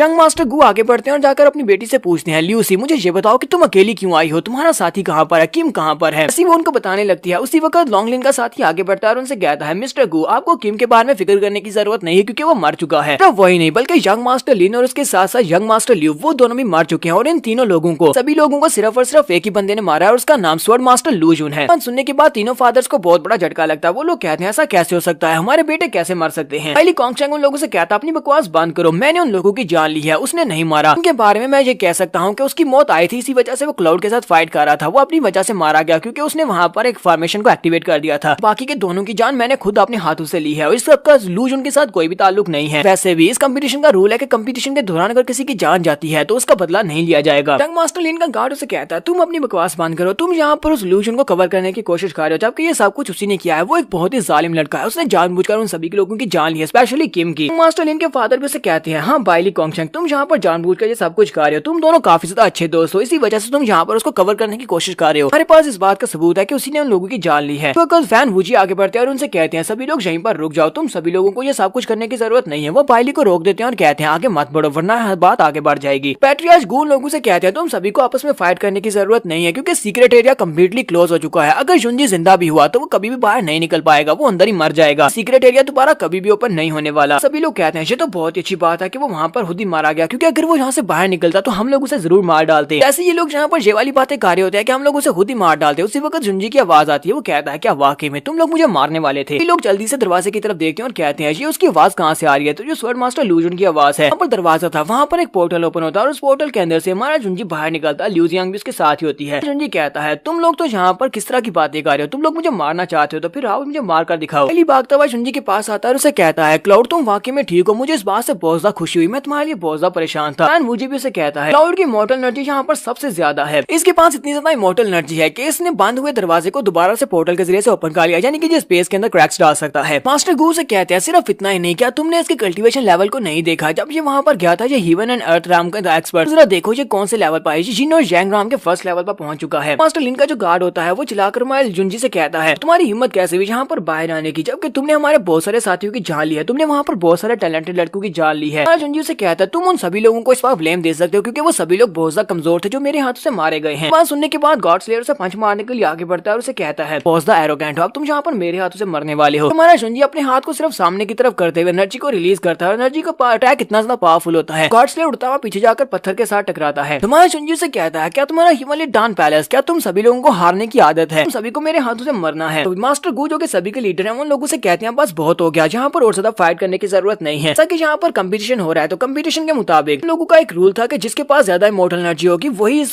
कंपटीशन के फर्स्ट राउंड का क्वालिफाइड विनर होगा। यहाँ पर फर्स्ट रैंकिंग क्लाउड के पास होगी क्योंकि वो फर्स्ट रैंक के ऊपर आया, इसी वजह से उसे यहाँ पर रूल्स के मुताबिक दूसरे फाइट के अंदर अपना ओपोनेंट चूज करने का मौका मिलेगा। वो फ्रीली अपने ओपोनेंट को चूज कर सकता है। तो दूसरी कॉम्बैट फाइट 3 दिन के बाद होने वाली है। सभी लोग जाओ जाकर रेस्ट करो ताकि तुम्हें आपस में फाइट करनी है। तुम में से जो भी सेकंड राउंड में जीतेगा वही आखिरी राउंड तक पहुंच पाएगा। मास्टर गू की बात सुनने के बाद गॉड स्लेयर की तरफ देखता है और उसे कहता है जबकि मास्टर गू ने यहाँ पर से बात की, इसी वजह से मैं इस बात को मान लेता हूँ और तुम्हारी जान बख्श देता हूँ। अगर दोबारा तुमने कभी यहाँ पर मुझसे पंगा लेने की कोशिश की मैं तुम्हें मार डालूंगा और स्पेशली 3 दिन के बाद अगर तुम्हें फाइट करनी है तो कंपटीशन में आ जाना। मास्टर ल्यू यहाँ पर अपने बेटे की मौत की वजह से अंदर से बहुत ज्यादा गुस्सा होते हैं और सोच रहे होते हैं और मास्टर लू जून तुमने मेरे बेटे की जान ली है, मैं इस बात का बदला तो लेकर रहूंगा। 3 दिन के बाद जो कंपटीशन होने वाला है उसके क्वालिफाइंग राउंड के अंदर ही मैं तुम्हें मरवा डालूंगा। तो यहाँ पर हम लोग अपनी एपिसोड 207 का एंड करेंगे। तो नेक्स्ट एपिसोड में देखेंगे क्या हमारा जुंजी क्वालिफाइंग राउंड के बाद सेकंड राउंड को पास कर पाएगा, क्या वो इस कंपटीशन में सारे कंपीटिटर्स को हरा देगा या नहीं। तो एपिसोड की एक्सप्लेनेशन अच्छी लगी हो तो कमेंट करके जरूर बताइएगा। सब्सक्राइब कर दे, वीडियो को लाइक और शेयर कर दें। शुक्रिया। तो गाइस कैसे हैं आप सब लोग। स्वर्ड किंग के एपिसोड 208 के साथ हाजिर हो। तो इस एपिसोड की शुरुआत में हमें मेन हॉल का सीन दिखाया जाता है जहां पर मास्टर गू अपनी चेयर के ऊपर बैठे होते हैं और बाकी के सभी लोगों से बात कर रहे होते हैं। मास्टर गू सभी लोगों से कहते हैं तुम्हें पता है ना कि सेकंड कंपटीशन राउंड के अंदर जब सभी लोग आपस में फाइट करेंगे तो वहाँ पर उनकी जो रैंकिंग्स आने वाली है उन्हीं रैंकिंग के मुताबिक सभी सेक्टर्स के अंदर रिसोर्सेज को बांटने वाले हैं। सभी लोगों को शांत रहना होगा। 3 दिन के बाद इस फैसला करेंगे। मास्टर लिन और मास्टर ल्यू वो दोनों ही बहुत ज्यादा गुस्सा होते हैं। वो उसे कहते हैं हम लोग इस बात को कैसे जाने दे सकते हैं, उसने हमारे बेटों की जान ली है। वहाँ पर वैन वूजी से कह रहे थे फैन वूजी वो तुम्हारा डिसाइपल है, क्या तुम्हारा वेंजियन सेक्टर, क्या तुम्हारे सेक्टर के लोग हमारे खिलाफ जाने चाहते हैं, क्या तुमने जानबूझकर उस अपने डिसाइपल को हमारे बेटू को मारने के लिए वहाँ पर भेजा था, क्या तुमने उसे कहा था कि हमारे बेटू को मार दो। फैन वूजी उसे कहते हैं नहीं मैंने ऐसा कुछ भी नहीं कहा, ना ही मैंने उसे ऐसा कुछ ऑर्डर दिया है। मास्टर लियो से कहते हैं अगर ऐसी बात है तो हम लोग चाहते हैं इस कंपटीशन के खत्म होने के बाद तुम इस मर्डरर को कभी भी प्रोटेक्ट ना करना, उस लड़के ने हमारे लड़कों की जान लिया तो हम उसे जरूर सजा देंगे। ये सभी लोग भी कहते हैं हम लोग क्लाउड को मार कर रहेंगे, उसे मरना होगा। फैन वूजी उन सभी लोगों से कहता है तुम सभी लोग शांत हो जाओ, 3 दिन के बाद यहाँ पर कंपटीशन होने वाला है, 3 दिन के बाद में हमारा वेंचियन पवेलियन तुम्हें एक्सप्लेनेशन जरूर देगा, तुम्हें इसका बदला जरूर मिलेगा। हमारा जुंजी भी वहीं पर अपनी कंसीलमेंट टेक्निक को यूज करते हुए छुपकर उनकी बातें सुन रहा था। हमारा जुंजी कहता है फैन वूजी यहाँ पर मुझे फंसाने की कोशिश कर रहा है, तो उसे पता है कि अगर उसने मुझे यहाँ पर सैक्रिफाइस नहीं किया तो ये सभी के सभी सेक्टर्स हमारे खिलाफ हो जाएंगे। इस वजह से मुझे लगता है कि वो यहाँ पर मुझे सैक्रिफाइस करेगा, यानी कि मुझे इनके हवाले कर देगा, मुझे मरवा देगा। जुंजी कहता है तो वैसे भी यहाँ पर मेरे प्लान को एंड करने का टाइम आ चुका है, तो चलो यहाँ पर अपने प्लान को कंप्लीट करते हैं और स्टार्ट करते हैं। नेक्स्ट सीन हमें अरीना का दिखाया जाता है 3 दिन के बाद का। 3 दिन के बाद मास्टर गो अरीना के सेंटर में होते हैं और उन सभी बच्चों से कहते हैं तो आज यहाँ पर हमारा फाइनल क्वालिफाइंग राउंड होने वाला है। ताकि पिछले कंपटीशन के एंड के ऊपर हमने बताया था कि जो फर्स्ट रैंक का बंदा होगा वो अपने लिए ओपोनेंट को फ्रीली चूज कर सकता है। तो यहाँ पर फर्स्ट रैंक के पर्सन को बुलाते हैं, तो जुंजी जाम करते हैं वहाँ पर आता है और उसे कहता है तुम्हें यहाँ पर ये सब कुछ करने की जरूरत नहीं है। जुंजी वहाँ पर आने के बाद कहता है तुम में से जो भी यहाँ पर जीतना चाहता है और मुझे चैलेंज करना चाहता है वो आए और मुझसे फाइट करे। तो मास्टर लियो गुस्से के साथ चिल्लाकर उसे कहता है तुम कुछ ज्यादा ही एरोगेंट हो, तुम क्या बकवास कर रहे हो, क्या तुम यहाँ पर ओपनली चैलेंज करना चाहते हो। इसी के साथ ही मास्टर लियो गॉड स्लेयर मार्विन से कहते हैं मार्विन पिछले 3 दिन में उसने जब तुम्हारे पर अटैक किया था मैंने तुम्हारी टूटी हुई हड्डियों और तुम्हारे टेंडन्स को ठीक करने में बहुत ज्यादा मदद की। अब यहाँ पर तुम्हारे एहसान के बदले को चुकाने का वक्त आ चुका है, जाकर इस लड़के को मार डालो। गॉड स्लेयर मार्विन उनसे कहता है ठीक है सर मैं अभी जाता हूँ और आपका बहुत बहुत शुक्रिया मेरी कल्टीवेशन को बढ़ाने के लिए। मैं अभी वहाँ पर जाता हूँ और आपके नाम के ऊपर लगी हुई इस शेव को मिटा कर आता हूँ, आपके बेटे की जान का बदला मैं लूंगा। तो गॉड स्लेयर जल्दी से जंप करते हुए वहाँ पर अरीना में चला जाता है और मैं जुंजी से कहता है मैं यहाँ पर तुम्हारे चैलेंज को एक्सेप्ट करता हूँ। मास्टर सू कहता है अचानक से इस बंदे के साथ क्या हुआ, कल 3 दिन पहले तक तो इसकी कल्टीवेशन बहुत ज्यादा कम थी, इतनी जल्दी इसकी कल्टीवेशन कैसे बढ़ गई है। तो जिन और जैंग्राम के 3rd लेवल पर पहुंच चुका है, हमारे जुंजी का लेवल भी इसके जितना नहीं है। भी कहती है क्या हमारा जुंजी ठीक रहेगा। इसलिए हमारे जुंजी से कहता है इस कंपटीशन के रूल्स के मुताबिक हम लोग दूसरे ओपोनेंट को मार भी सकते हैं, तो इसका मतलब यह है कि आज तुम मेरे हाथ से नहीं बच सकते, मैं इसी कंपटीशन के दौरान फाइट के दौरान तुम्हें मार डालूंगा। जुंजी से कहता है हाँ क्यों नहीं, कोशिश करके देख लो। इसी के साथ ही गॉड स्लेयर वहाँ पर अपनी एनर्जी को रिलीज करता है, वो काफी ज्यादा पावर को रिलीज कर रहा होता है, किलिंग इंटेंट को भी रिलीज कर रहा था ताकि हमारे जुंजी को मार सके। हमारा जुंजी वहाँ पर अपनी तलवार को सामने करते हुए अपने स्पेशल मूव ब्लैक एनाइलेशन को यूज करता है। जैसे हमारा जुंजी वहाँ पर ब्लैक एनाइलेशन मूव को यूज करता है तो वहाँ पर ग्रेविटी बहुत ज्यादा हो जाती है, जिसकी वजह से स्लेयर वहीं पर नीचे गिर जाता है और उसकी बॉडी के ऊपर काफी ज्यादा प्रेशर पड़ रहा था। वो कहता है ऐसा कैसे हो सकता है, ये पॉसिबल नहीं है, मेरा लेवल तुमसे ज्यादा है, मैं जिनो जैंग्राम के 3rd लेवल पर हूँ जबकि तुम 1st लेवल पर हो। जुंजी से कहता है जहाँ पर फोर्सफुली अपने लेवल को अचानक से रेज करने का कोई भी फायदा नहीं है क्योंकि ये सिर्फ और सिर्फ शो ऑफ है, असल में तुम्हारा लेवल वही है जो पहले था। जुंजी अपने हाथ को आगे की तरफ बढ़ाता और कहता है इन इवल इंटेंशंस की वजह से तुम्हारी फाउंडेशन खराब हो चुकी है। वो उसके मुंह पर एक जबरदस्त पंच मारता और कहता है यहाँ पर तुम हारने वाले हो। जुंजी उसे बहुत ही बुरी तरह से पीटता है, वो उसे पंचेस मार रहा था और साथ ही उसे कहता है कभी भी यहाँ पर कट मत लेना क्योंकि शॉर्टकट के साथ हासिल की हुई पावर सिर्फ कुछ ही सेकंड्स के लिए टिक पाती है, यहाँ पर यही तुम्हारे हारने की बड़ी वजह है। जुंजी उसे कहता है वैसे भी तुम्हें यहाँ पर पूरे 100 साल लगेंगे इस पावर के साथ मुझे हराने में। मास्टर लिंच लाकर उसे कहते हैं बेवकूफ मार्विन तुम वहाँ पर मार क्यों खा रहे हो, तुम्हारे पास क्राउन वेपन है, चलो जल्दी से किंग लेवल के वेपन को यूज करो। जुंजी कहता है तो मुझे यहाँ पर याद आया, तुमने यहाँ पर मुझे याद दिला दिया कि मेरे पास भी किंग लेवल का वेपन है। के साथ ही वो अपने पास से एक वेपन निकालता है जो यंग मास्टर ल्यू का होता है। यंग मास्टर ल्यू की बेल को वो बाहर निकालता है, किंग लेवल का वेपन होता है और उस बेल की मदद से मार्विन यानी कि गॉड स्लेयर को उसके अंदर शक करने वाला है। ये देखते ही मास्टर ल्यू चिल्लाकर उसे कहते हैं ये तो मेरे बेटे का मैजिक वेपन है, कमीने कहेंगे, तो इसका मतलब यह कि तुमने मेरे बेटे की जान ली है। जुंजी जब बेल को एक्टिवेट करता है तो वो बेल वहाँ पर एनर्जी को शक करना स्टार्ट करती है। इसी के साथ ही गॉड स्लेयर मार्विन को भी अपने अंदर अब्सॉर्ब कर लेती है, मार्विन उसके अंदर ट्रैप हो जाता है। माया जुंजी ने यहाँ पर अपने पहले ओपोनेंट को हरा दिया। उसके बाद माया जुंजी कहता है तुम में से कौन यहाँ पर अगला फाइट करना चाहेगा। मास्टर लिन काफी ज्यादा गुस्से में होते हैं, वो चिल्लाकर उसे कहते हैं लड़के मैं तुम्हें नहीं छोड़ूंगा, मैं तुम्हें मार डालूंगा। जबकि मास्टर गू से कहते हैं ये कंपटीशन अभी भी यहाँ पर स्टार्ट है, आप बीच में जाकर टांग नहीं अड़ा सकते, प्लीज शांत रहें। मास्टर गू कहते हैं हमें हमारी पहली फाइट का विनर मिल चुका है, तुम्हारी पहली फाइट का विनर मास्टर लाउड है। मास्टर गू से कहते हैं एक्सवर्ड मास्टर लूजन तुम यहाँ पर फाइनल 4 तक पहुंच चुके हो, अब तुम फाइनल में फाइट करना, प्लीज अब यहाँ से चले जाओ। जुंजी से कहता है लगता है कि तुम्हें मेरी बात की समझ नहीं आई, मैंने यहाँ पर आते ही कहा था कि इनमें से जो भी यहाँ पर फाइट करके चैंपियनशिप को जीतना चाहता है मुझसे आकर फाइट करे। उसे लगता है कि वो यहाँ पर फाइनल में फाइट करके मुझे हरा सकता है तो अभी आ जाए, कि यहाँ पर तुम सभी लोगों की फाइट तो मीनिंगलेस है, तुम सभी लोग फाइट करके फाइनल में पहुंचोगे और उसके बाद मैं तुम्हें हरा दूंगा। पहले बाइली कॉन्गशंग अपना हाथ उठाता और कहता है मैं यहाँ पर इससे फाइट करके जीत नहीं सकता, तो मैं यहाँ पर गिव अप करता हूँ, मुझे इससे फाइट नहीं करनी। इसी के साथ ही ल्यू जियांग और यंग मास्टर सू वो दोनों भी कहते हैं हम लोग भी यहाँ पर गिव अप करते हैं। तो ल्यू जियांग कहती है मैं अपने 9 आइज पैलेस की तरफ से यहाँ पर इस बैटल से विड्रॉ करती हूँ। यंग मास्टर सू कहता है 7 स्टार वैली की तरफ से विड्रॉ करता हूँ, मैं यहाँ पर फाइट नहीं करना चाहता। मास्टर गू अपनी बेटी ल्यूसी से कहते हैं ल्यूसी बहुत ही बड़ा ग्रैंड कंपटीशन है जो कि 6 सेक्टर्स के लिए है, जहाँ पर कोई भी डर नहीं सकता। लोग एंशियंट स्टार सेक्टर्स हैं और एंशियंट वेंचियन स्टार सेक्टर के लोग कभी पीछे नहीं हटने वाले। ऐसा तो नहीं होता कि हम लोग कंपटीशन में हिस्सा ही ना लें। वो ल्यूसी से कहते हैं, ल्यूसी चलो जल्दी से यहाँ पर आओ, तुम इसके साथ फाइट करो। लूसी उसे कहती है, लेकिन चीफ मैं इसके साथ फाइट कैसे कर सकती हूँ? आपको पता है ना कि मार्विन भी इसको हरा नहीं पाया, उसकी कल्टीवेशन लेवल मुझसे ज्यादा थी, तो मैं इसके सामने क्या कर पाऊंगी? मैं इसे फाइट नहीं कर सकती। जुंजी लोगों से कहता है, यहाँ पर तुम्हारे पास एक और रास्ता है। अगर तुम लोग यहाँ पर और ज्यादा टाइम बचाना चाहते हो तो सभी लोग मिलकर आ जाओ, तुम सभी लोग मिलकर मेरे पर अटैक करो। वूजी को भी इस बात से काफी बड़ा झटका लगता है, जबकि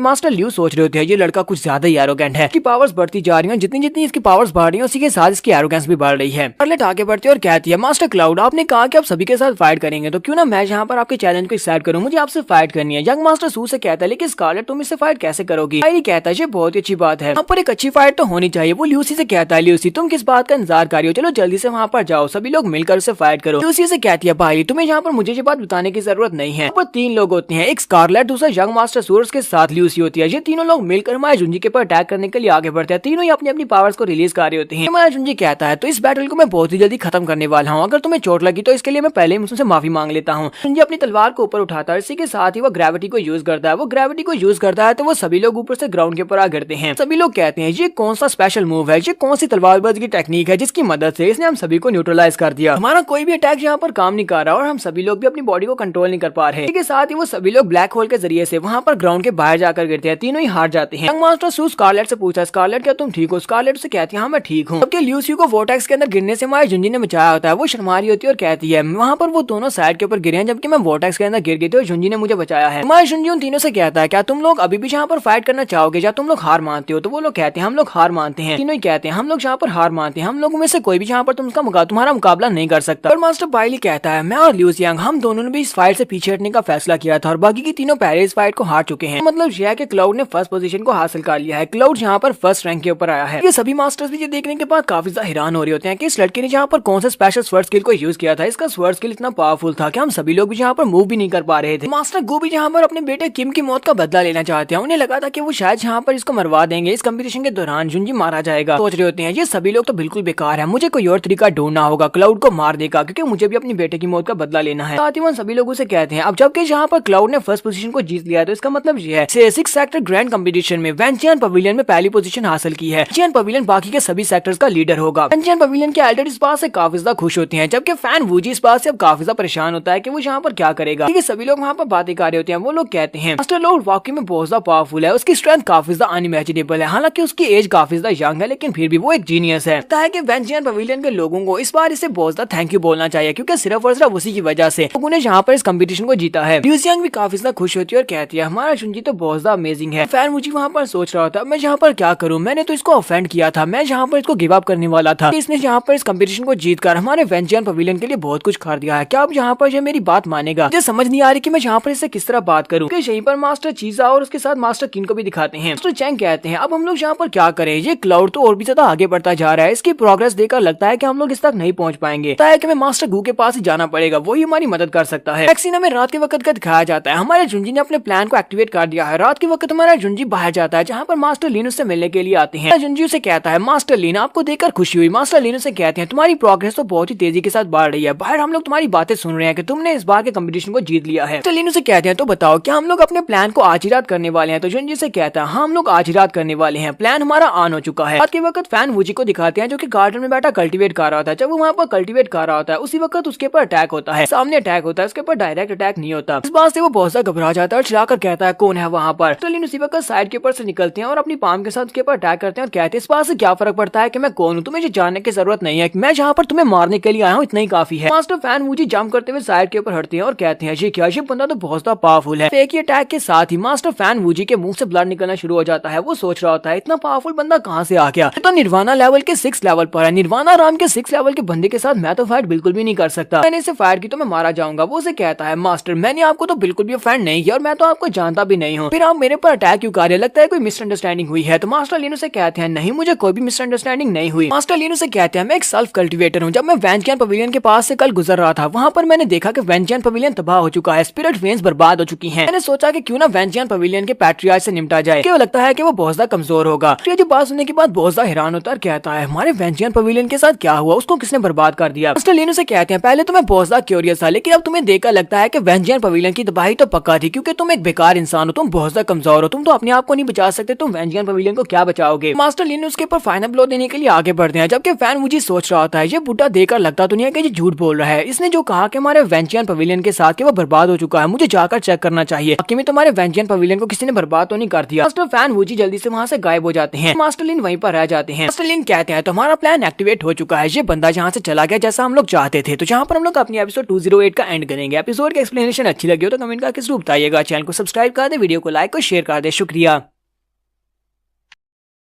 तो गाइस कैसे हैं आप सब लोग। स्वॉर्ड किंग के एपिसोड 209 के साथ हाजिर हो। तो लास्ट एपिसोड के एंड पे हमने देखा था मास्टर लिन फैन वूजी के ऊपर अटैक करने के लिए आते हैं। वो फैन वूजी के ऊपर अटैक करते हैं और साथ ही उसे बताते हैं कि जब वो उसके वेंजियन पवेलियन के पास से गुजर रहे थे तो उसने देखा कि वहाँ पर तबाही मची हुई है। पवेलियन तबाह हो चुका है और उसकी सारी की सारी स्पिरिचुअल वेज भी डिस्ट्रॉय हो चुकी है। इसी वजह से मैं यहाँ पर देखने के लिए चला है कि उसका पैट्रियार्च कितना पावरफुल है। अगर उसके पैट्रियार्च को मार दिया जाए तो वेंजियन पवेलियन के ऊपर कब्जा कर लिया जाए। एंड मुझे उसकी बात सुनने के बाद वहाँ से भाग जाता है और कहता है मुझे जल्द से जल्दी अपने वेंजियन पवेलियन में वापस जाना होगा, जाकर देखना होगा कहीं इस मास्टर ने मुझे वाकई में सच्ची बात तो नहीं कही कि मेरे वेंजियन पवेलियन बर्बाद हो चुका है। वहाँ चले जाने के बाद मास्टर लिन कहते हैं तो वो तो चला गया, तो हमारा प्लान तो यहाँ पर एक्टिवेट हो चुका है। उसके बाद वो हमारे जुंजी से मिलने के लिए बाहर जाते हैं। जुंजी उसके पास आता है और उसे कहता है मास्टर लिन आपका बहुत बहुत शुक्रिया, आपने यहाँ पर बहुत ही अच्छे से किया है, ऊपर से आपकी रिकवरी भी काफी ज्यादा अच्छी है। मास्टर लिन उसे कहते हैं मैं बस एक बहुत ही अच्छा एक्टर हूँ, कहा कि मैं निर्वाणा राम के 6th लेवल पर हूँ। हाँ ये बात तो वाकई में सच है, लेकिन मैं अभी काफी ज्यादा जख्मी हूँ जिसकी वजह से फुल पावर को यूज नहीं कर सकता। जुंजी उनसे कहता है इतना भी बुरा नहीं है, आपकी एक्टिंग बहुत ज्यादा अच्छी थी। अगर हम लोग वहाँ पर फैन मुझी को वेंजियन पवेलियन की तबाही के बारे में नहीं बताते तो वो कभी भी यहाँ से नहीं जाता। ये बात सुनते ही उसे तुम्हारी बात के ऊपर यकीन आ गया, इसी वजह से वो यहाँ से छोड़कर चला गया है। वो वेंजियन पवेलियन में देखने के लिए गया है कि कहीं वाकई में वेंजियन पवेलियन तबाह तो नहीं हो गया। क्योंकि मास्टर ली वहाँ पर चलाकर उसे कह रही होती है क्या तुम मेरी थोड़ी सी तारीफ नहीं कर सकते, मैंने यहाँ पर कितनी अच्छी एक्टिंग की है। तुम्हारा जुंजी उसे कहता है मास्टर लिन मेरे पास आपके लिए एक और काम है, मैं आपसे एक और फेवर चाहता हूँ, क्या आप मेरे लिए एक और काम करेंगे। वो अभी से कहता है अभी चलो बाहर आ जाओ। तो अभी वहाँ पर आ जाती है। तो मास्टर लिन उसे कहते हैं ये लड़की तो शुई फैमिली से है, लेकिन ये तुम्हारे साथ क्या कर रही है। तुम्हारा जुंजी उसे कहता है तो जुंजी उनसे कहता है मास्टर लिन मैं चाहता हूँ कि आप शुई ल्यूजियांग को अपने साथ लेकर जाए, क्योंकि मैं इसे फिलहाल के लिए यहाँ पर नहीं रख सकता, यहाँ पर खतरा बहुत ज्यादा है। चाहता हूँ कि आप इसे अपनी प्रोटेक्शन में क्लाउड डायनेस्टी में वापस ले जाएं। मास्टर लिन उसे कहते हैं हाँ क्यों नहीं। जुंजी आगे बढ़ता है और उससे कहता है ल्यूजियांग अब तुम्हें वापस जाना होगा। ल्यूजियांग उसे कहती है कि हमें वाकई में दोबारा से जुदा होना होगा, तुम वापस आओगे। तो जुंजी उसे कहता हूँ मैं बहुत ही जल्दी तुम्हारे पास वापस आऊंगा। तो मास्टर लिन उसे कहते हैं अच्छा ठीक है चलो जल्दी से आ जाओ, लियांग मेरे साथ आओ, मैं तुम्हें अपने साथ लेकर वापस चलता हूँ। और जुंजी से कहते हैं बाकी का सब कुछ तुम्हारे ऊपर है, इस प्लान को कम्प्लीट कैसे करना है जो तुम्हें पता है। तो जुंजी से कहता है आपको बिल्कुल परेशान होने की जरूरत नहीं है, मैं बड़ी आसानी के साथ इस प्लान को पूरा कर लूंगा।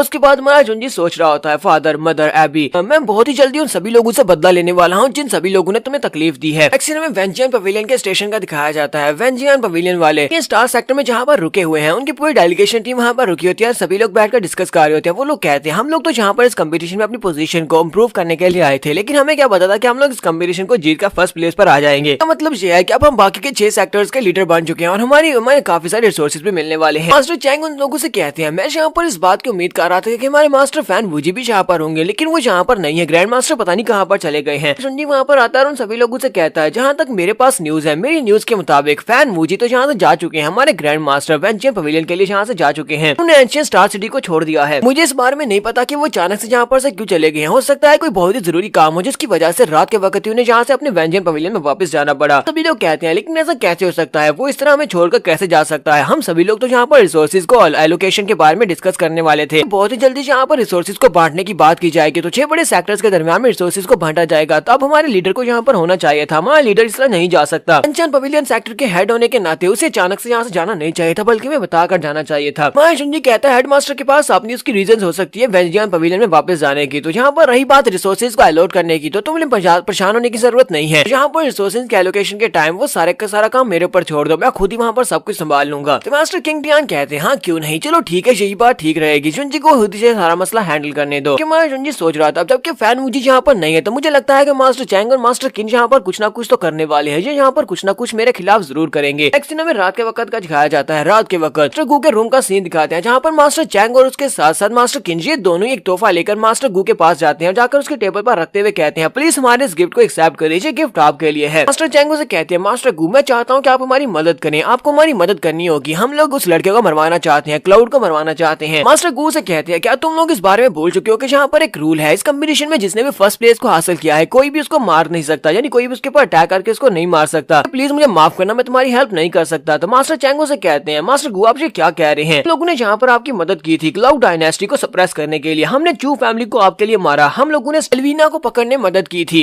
क्या आप ये सारी की सारी बातें भूल चुके हैं, क्या आप भूल चुके हैं कि मैंने आपकी कितनी ज्यादा मदद की थी। ये बात सुनते ही मास्टर गु अपनी पावर्स को रिलीज करते हैं और उसे कहते हैं मैं उन सारी बातों के बारे में बात नहीं करना चाहता हूँ, सारी बातें जो गुजर चुकी हैं, तुम जहाँ पर उन सारी बातों को दोहरा क्यों रहे हो। तो वो दोनों काफी ज्यादा घबरा जाते हैं और कहते हैं तुम्हारी इस बात का क्या मतलब है। मास्टर गु उनसे कहते हैं पावर ने मुझे अंधा कर दिया था, जिसकी वजह से अपनी बेटी के प्यार को नहीं देख सका और अपनी बेटी का ही दुश्मन बन गया। अब देखो जरा, मेरी बेटी मुझे अपना बाप नहीं बल्कि अपना दुश्मन समझती है। मास्टर गु उन लोगों से कहते हैं इसलिए जहाँ से चले जाओ, मैं तुम्हारा काम नहीं कर सकता। मास्टर चेंगू से कहते हैं लेकिन प्लीज मेरी बात तो सुने, आपको हमारा काम करना होगा। लेकिन वो उनकी बात नहीं सुनते और वो लोग वहाँ से चले जाते हैं। वहाँ चले जाने के बाद हमारा जुंजी भी वहीं पर होता है, वो अपनी कंसीलमेंट टेक्निक को यूज करते वहाँ पर छुपा होता है। गु जब रूम से बाहर जाते हैं उसी वक्त हमारा जुंजी वहाँ पर आता है और कहता है तो ये लोग तो यहाँ पर मास्टर गु से मदद लेने के लिए आए और साथ ही इन लोगों ने यहाँ पर इसे एक तोहफा भी दिया है। तो हमारा जुंजी अपने पास से सेम बॉक्स निकालता है और सेम बॉक्स के अंदर स्टार सिटी के इर्द गिर्द जो बड़ी सी रे फॉर्मेशन है उसका मैप उसके अंदर रखकर वहाँ पर उसको चेंज कर देता है, यानी उस गिफ्ट को चेंज कर देता है। जुंजी के वहाँ चले जाने के बाद मास्टर गु फिर से वहाँ पर आते हैं और उनकी बेटी ल्यूसी भी उनके साथ ही होती है और उनकी पोती ल्यूसी भी उनके साथ होती है। वो उनसे कहती है ग्रैंडपा मुझे नहीं लगता कि आपको इन दोनों लोगों की बात सुननी चाहिए। वेंशियन पवेलियन के ये दोनों लोग मुझे लगता है काफी ज्यादा बुरे हैं, वजह से मैं नहीं चाहती कि आप इन लोगों की बातों में आए। इन लोगों की बातें मत सुनना, ये लोग बहुत ज्यादा बुरे हैं और आपका स्टेटस भी खराब करेंगे। वो ग्रैंडपा से कहते हैं हाँ मुझे ये सारी बात अच्छी तरह से पता है, मुझे ये भी पता है कि तुम्हें क्लाउड बहुत ज्यादा पसंद है, तुम मेरी सबसे फेवरेट ग्रैंड डॉटर हो, इसी वजह से मैं तुम्हें ना तो बिल्कुल भी नहीं कह सकता। तुमने जो कहा है मैं बिल्कुल वही करूंगा और उनकी मदद बिल्कुल भी नहीं करूंगा। तो उसी शर्माना शुरू कर देती है और कहती है ग्रैंडपा पता नहीं आप कौन कौन सी बातें सोच रहे हैं, ऐसी कोई बात भी नहीं है, मैं उसे पसंद नहीं करती। ग्रैंडपा वहाँ से उस गिफ्ट को उठाते हैं और उसे कहते हैं मैं चाहता हूँ कि तुम इस गिफ्ट को जाकर मास्टर चैंग को वापस करके आओ, तुम चैंग और किन को ये गिफ्ट वापस करके आना क्योंकि वो मुझे गिफ्ट देना चाहते थे। इसके साथ ही ल्यूसी इस गिफ्ट को जब ओपन करती है तो उसके अंदर से जबरदस्त रोशनी निकलती है और उसके अंदर से एक मैप निकलता है जो कि उनके सामने हवा में उड़ना स्टार्ट करता है। ये देखकर वो बहुत ज्यादा हैरान हो जाते हैं, स्पेशली मास्टर गु। वो कहते हैं ऐसा कैसे हो सकता है, ऐसा कैसे हो सकता है, ये तो हमारी अरे फॉर्मेशन का मैप है जहाँ पर इस मैप में दिखाया गया है कहाँ कहाँ पर वीकनेस है और कहाँ कहाँ से वो इंटर हुआ जा सकता है, फॉर्मेशन को तोड़ा जा सकता है। तो हमारे एशियन स्टार सिटी का एक बहुत बड़ा टॉप सीक्रेट है, यहाँ तक कि हमारे सारे एल्डर्स को भी इस बारे में नहीं पता, सिर्फ कुछ ही एल्डर्स को इस बारे में पता है। फिर इन लोगों को ऐसे पता चला वेंजियन पवेलियन के एल्डर्स के पास से ये मैप कहाँ से आया, उन्हें हमारी रे फॉर्मेशन के बारे में कैसे पता चल सकता है। इसी के साथ ही वो ल्यूसी से कहते हैं ल्यूसी सारे के सारे लीडर्स और सारे के सारे फैमिली हेड्स को इनवाइट करो, उन सभी को कहो कि जल्दी से जल्दी मुझसे मिलने के लिए है, ये एक बहुत ही अर्जेंट मैटर है, उनसे बोलो कि ये एक अर्जेंट मीटिंग है। तो मास्टर चैंग और मास्टर किन जब वहाँ पर अपनी बात खत्म करने के बाद वहाँ से भागते हुए वापस की तरफ जा रहे होते हैं, वो लोग कहते हैं हमें यहाँ से निकलना होगा। मास्टर किरू से कहते हैं मैंने ऐसा बिल्कुल भी नहीं सोचा था कि वो हमारी मदद नहीं करेगा, वो एक बहुत ही डरपोक इंसान निकला कि वो निर्वाणा राम का एक एक्सपर्ट है, लेकिन फिर भी वो एक आम से इंसान यानी कि जुंजी के ऊपर अटैक करके उसको मारना नहीं चाहता। मास्टर चैंग उसे कहते हैं तुम्हें फिक्र करने की जरूरत नहीं है, अगर उसने हमारा साथ नहीं दिया तो यहाँ पर एशियन स्टार सिटी में और भी बहुत सारे एक्सपर्ट्स हैं जो काफी ज्यादा पावरफुल है, हम उनकी मदद ले सकते हैं, हम लोग जाकर उनको खुश करेंगे, वो हमारी मदद करेंगे लाउडमा मारने के लिए। ये बंदा जब तक जिंदा है हम दोनों बिल्कुल भी सेफ नहीं है, इस बंदे ने हमसे हमारा स्टेटस छीन लिया, हमसे हमारी पावर छीन ली। मैं तो यहाँ पर अपने दुश्मनों के साथ भी डील करने को तैयार हूँ, मैं उन सभी के पांव पकड़ने को भी तैयार हूँ अगर वो इस लड़के को मार डाले। ये दोनों जब भागते हुए सामने की तरफ जा रहे होते हैं उसी वक्त इनके सामने लैंडिंग होती है हमारे जुंजी की। हमारे जुंजी इनके सामने लैंड करता है। तुम दोनों तो वाकई में बहुत बड़े गद्दार निकले, तुम दोनों ने अपने ही क्लैन को धोखा दिया है सिर्फ और सिर्फ अपने मकसद को हासिल करने के लिए, तुम वाकई में बहुत ज्यादा कमीने हो। चैंग और किन दोनों बहुत ज्यादा घबरा जाते हैं और कहते हैं क्लाउड तुम यहाँ पर क्या कर रहे हो। तुम्हारे जुंजी उनसे कहता है मैं यहाँ पर तुम दोनों को सजा देने के लिए आया हूँ क्योंकि तुम लोगों ने अपने सेक्टर को धोखा दिया। इसी के साथ ही वो अपने पास से किंग लेवल के वेपन को एक्टिवेट करता है जो कि एक नेट होता है। तो किन कहते हैं ऐसा कैसे हो सकता है, ये तो हिमालय डान पैलेस का ट्रेजर है, स्पिरिचुअल नेट है, हम लोग स्पिरिचुअल नेट के अंदर से बाहर नहीं निकल पाएंगे अगर इसने इसको एक्टिवेट कर दिया। अपनी अपनी तलवारें निकालते हैं और उसे कहते हैं तुम्हें क्या लगता है कि तुम हम दोनों को मार सकते हो, अपने आप को कुछ ज्यादा ही पावरफुल समझते हो, हम दोनों एल्डर्स हैं, कभी हम दोनों स्वॉर्ड मास्टर्स हुआ करते थे। जुंजिन से कहता था क्यों नहीं, चलो फिर ठीक है आ जाओ आजमा कर देख लो कि तुम मुझे मार सकते हो या नहीं। वो दोनों ही इसके ऊपर अटैक करने के लिए एक साथ आगे बढ़ते हैं। जुंजी अपने पास एक तलवार निकालता है और उन दोनों के अटैक्स को ब्लॉक करता है। मास्टर चैंग उस तलवार को देखते ही वहीं पर रुक जाते हैं क्योंकि वो तलवार उसके बेटे जेसन की होती है। जुंजी से कहता है क्या तुम्हें कुछ याद आया, ये एयर कटिंग स्वर्ड तुम्हारे बेटे जेसन की थी। हमारा बेटा जेसन चैंग और उसके साथ साथ किन का बेटा भी वहाँ पर मौजूद था, उन दोनों को मैंने ही अपने हाथों के साथ मारा था। सुनते ही मास्टर चैंग बहुत ज्यादा गुस्सा हो जाते हैं, चिल्लाकर उसे कहते हैं तुमने मेरे बेटे की जान ली थी, तुम्हें यहाँ पर जिंदा नहीं छोड़ूंगा, मैं तुम्हें मार डालूंगा, तुम मेरे हाथों से मरोगे। जुंजी से कहता है तो तुम यहाँ पर कोशिश करके देखो ना, मैं तुम्हें यही तो कह रहा हूँ कि कोशिश करके देखो। जुंजी साथ ही अपनी तलवार को घुमाता है और अपने स्वर्ड लाइट इंटेंट को यूज करते हुए दोनों पर अटैक करता है जिससे वो दोनों जख्मी होकर पीछे गिर जाते हैं। चैंग कहते हैं मेरा स्पिरिचुअल सी को ब्रोकन कर दिया, जबकि मास्टर किन कह रहे होते हैं इसने मेरा बाजू तोड़ दिया। मेरा जुंजिन से कहता है क्या तुम्हें याद है ग्रेट सेज माउंटेन के ऊपर जो वार हुई थी, बाद तुम वहाँ पर अपीयर हुए थे, तुम में से एक ने मास्टर लिन के एक बाजू को काट दिया था जबकि दूसरे ने मेरे पर इतनी बुरी तरह से अटैक किया था, मेरी मेडियंस को बर्बाद कर दिया था। तुम लोगों ने मेरे साथ जो कुछ भी किया था मैंने वो सब कुछ तुम्हें वापस कर दिया है। तो जैसे वो लोग सुनते हैं ग्रेट सेज माउंटेन का नाम, वो लोग कहते हैं ऐसा कैसे हो सकता है, ग्रेट सेज माउंटेन की वार में तुम वहाँ पर कैसे हो सकती हो। तो मास्टर किन से कहते हैं तो इसका मतलब यह है कि तुम वेंजियन सेक्टर के खिलाफ लड़े थे, उस वक्त तुम वहाँ पर थे। मैं जुंजियन से कहता है मैं तो यहाँ पर तुम्हारे वेंजियन सेक्टर में सिर्फ और सिर्फ एक ही मकसद के लिए लिए आया था तुमसे बदला लेने के लिए और साथ में अपनी मदर के बारे में जानने के लिए कि मेरे मदर को कहाँ पर इम्प्रिजन किया गया है। लोग मेरे मेन टारगेट तो थे ही नहीं, तुम लोग मेरे मेन टारगेट नहीं हो। मास्टर चैंग उसे कहते हैं मैंने ऐसा बिल्कुल भी नहीं सोचा था कि तुम इतना ज्यादा आगे निकल आओगे, लेकिन ऐसा तो बिल्कुल भी नहीं हो सकता कि तुम एक साथ वेंजियर पवेलियन उसके साथ साथ एंशिएंट स्टार सेक्टर दोनों के साथ एक ही वक्त के ऊपर पंगा ले सको। जुनजी अपने पास से अपनी तलवार को उठाता और कहता है क्या तुम्हें वाकई में ऐसा लगता है कि मैं ऐसा बिल्कुल भी नहीं कर सकता, क्योंकि अभी तक जो कुछ भी हो रहा है वो सब कुछ मेरे तरीके से ही हो रहा है। वहाँ से भागने की कोशिश करते हैं और कहते हैं प्लीज हमें मत मारना, लेकिन हमारा जुनजी तलवार को घुमाता है और दोनों को वहीं पर मार देता है। जुनजी उन दोनों को मारने के बाद कहता है तो मेरा प्लान यहाँ पर अगला स्टेप पर पहुंच चुका है। अब यहाँ पर वेंजियन सेक्टर और साथ में स्टार सेक्टर ये दोनों आपस में फाइट करेंगे। तो यहाँ पर हम लोग अपनी एपिसोड 209 का एंड करेंगे। एपिसोड की एक्सप्लेनेशन अच्छी लगी हो तो कमेंट करके जरूर बताइएगा। चैनल को सब्सक्राइब कर दे, वीडियो को लाइक और शेयर कर दे। शुक्रिया।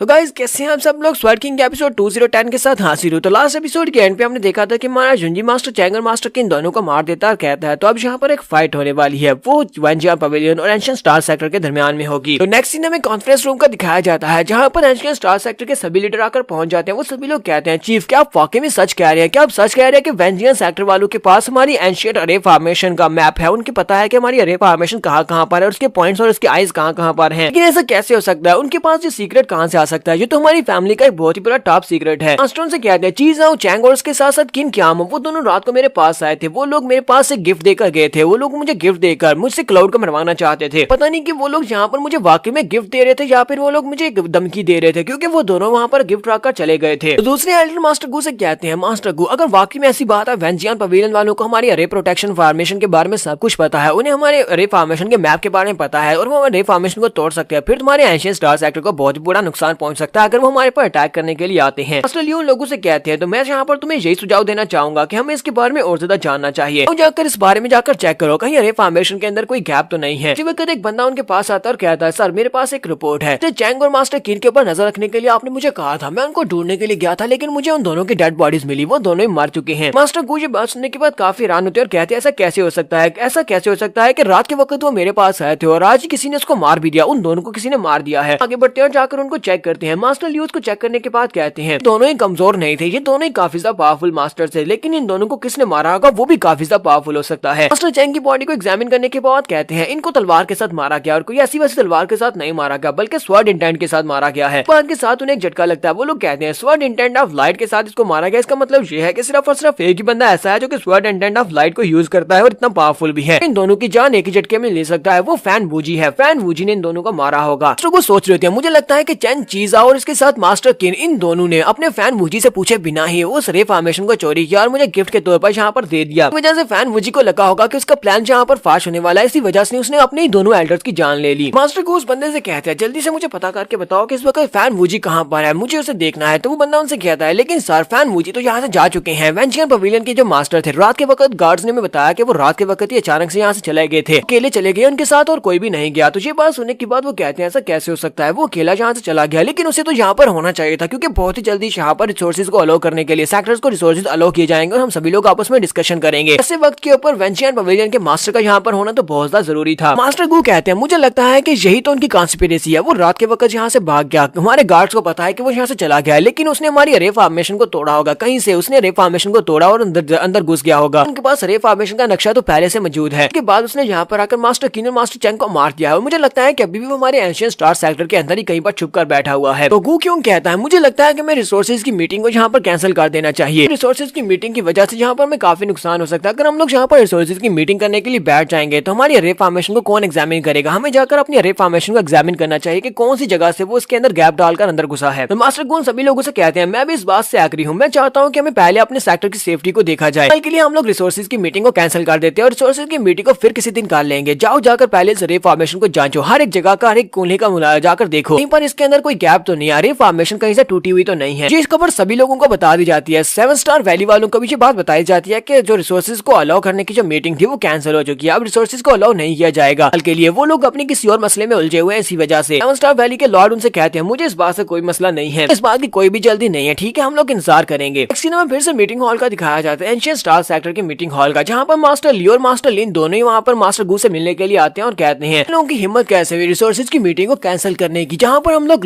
क्लाउड को नीचे दिखाने वाले थे, वहाँ पर इन लोगों ने मीटिंग को ही कैंसिल कर दिया। अभी यहाँ पर जब जानने का पूरा हक है कि आखिर इन लोगों ने मीटिंग को कैंसिल क्यों किया है, जबकि उन्हें लड़का रोक रहा होता है कि आप लोग ऐसे अंदर नहीं जा सकते, फिलहाल के लिए आपको अंदर जाना मना है। इसी वक्त गो क्योंग अंदर से बाहर निकलते हैं और उनसे कहते हैं प्लीज शांत हो जाओ, तुम सभी लोग कर क्या रहे हो, तुम यहाँ पर शोर क्यों मचा रहे हो। इस वक्त मास्टर गो अंदर बैठे आइसोलेशन में कल्टीवेट कर रहे हैं, तुम लोग उन्हें डिस्टर्ब नहीं कर सकते, प्लीज यहाँ से चले जाओ, बाद में आना। मास्टर लिन से कहते हैं तुम्हारा एंशिएंट स्टार सेक्टर अपने वादे को पूरा नहीं कर रहा, तुम लोगों ने एंशिएंट स्टार सेक्टर में यहाँ पर कंपटीशन को पूरा करने वाले बच्चों में रिसोर्सेज को अलाउ करना था, रिसोर्सेज को बांटना था, लेकिन तुम लोगों ने मीटिंग को कैंसिल कर दिया। तो किसी मीटिंग में बाकी के सभी लोगों को इकट्ठा करके क्लाउड को नीचे दिखाना चाहते थे और उसे मारना चाहते थे, लेकिन तुम लोगों ने इस मीटिंग को ही कैंसिल कर दिया है। तो मास्टर गो क्योंग उन दोनों से कहते हैं मुझे लगता है कि बाकी के सभी सेक्टर तो बहुत ही जल्दी यहाँ पर एक्शन लेने के लिए तैयार बैठे होंगे, लेकिन तुम लोग बेवकूफ हो जो यहाँ पर आकर धक्के खा रहे हो। मास्टर लिन से कहते तुम्हारी इस बात का क्या मतलब है, तुम कहना क्या चाहते हो, मुझे समझ नहीं आ रही। तो गो क्योंग उनसे कहते हैं मैं चाहता हूँ कि जाकर इस बारे में सोचो। फिर साथ ही वो गार्ड से कहते हैं गार्ड्स इनको वापसी का रास्ता दिखा दो, इन्हें यहाँ से बाहर भेज दो। यहीं से मैं नेक्स्ट सीन वेंजियन सेक्टर की डेलीगेशन टीम का दिखाया जाता है। वो सभी लोग अपने मीटिंग रूम में होते हैं, जुनजी भी उनके पास ही होता है। मास्टर किंग क्योंग उन लोगों से कहते हैं रिसोर्सेज को बांटने वाली मीटिंग को कैंसिल कर दिया गया है। मास्टर गो इस वक्त आइसोलेशन में कल्टीवेट करने के लिए चले गए हैं, जिसकी वजह से मीटिंग को कैंसिल किया गया है। पता नहीं उन्होंने ऐसा क्यों किया, लेकिन ये मीटिंग कैंसिल हो चुकी है। मुझे लगता है कि यहाँ पर कुछ ना कुछ तो कंस्पिरेसी चल रही है, ये लोग कुछ ना कुछ छुपा रहे हैं। मास्टर टैंग आगे बढ़ती है और माय जुनजी से कहती है स्वॉर्ड मास्टर लूजन तुम्हारा इस बारे में क्या ख्याल है। मुझे लगता है कि हमें यहाँ पर से चला जाना चाहिए, हमें वापस अपने वेंजियन पवेलियन में चले जाना चाहिए, क्योंकि इस वक्त यहाँ पर हालात बेकाबू होते जा रहे हैं और हमें कुछ भी नहीं पता कि यहाँ पर चल क्या रहा है, और हमारे पास हमारे ग्रैंड मास्टर भी नहीं है। मैं जुनजी से कहता तुमने बिल्कुल ठीक कहा। जुनजी से कहता अब जबकि एंशिएंट स्टार सेक्टर वालों ने बयान दे दिया है कि वो लोग रिसोर्सेज को अपने वाली मीटिंग को कैंसिल करने वाले हैं, तो फिर हमारे यहाँ पर रुकने का कोई भी फायदा नहीं है। मुझे लगता है कि तुम सभी लोगों को वेंजियन पवेलियन में वापस चले जाना चाहिए। मैं यहीं पर रुकूंगा जब तक सिचुएशन स्टेबल नहीं हो जाती। सभी लोग कहते हैं हाँ ठीक है, हम सभी लोग इस बात से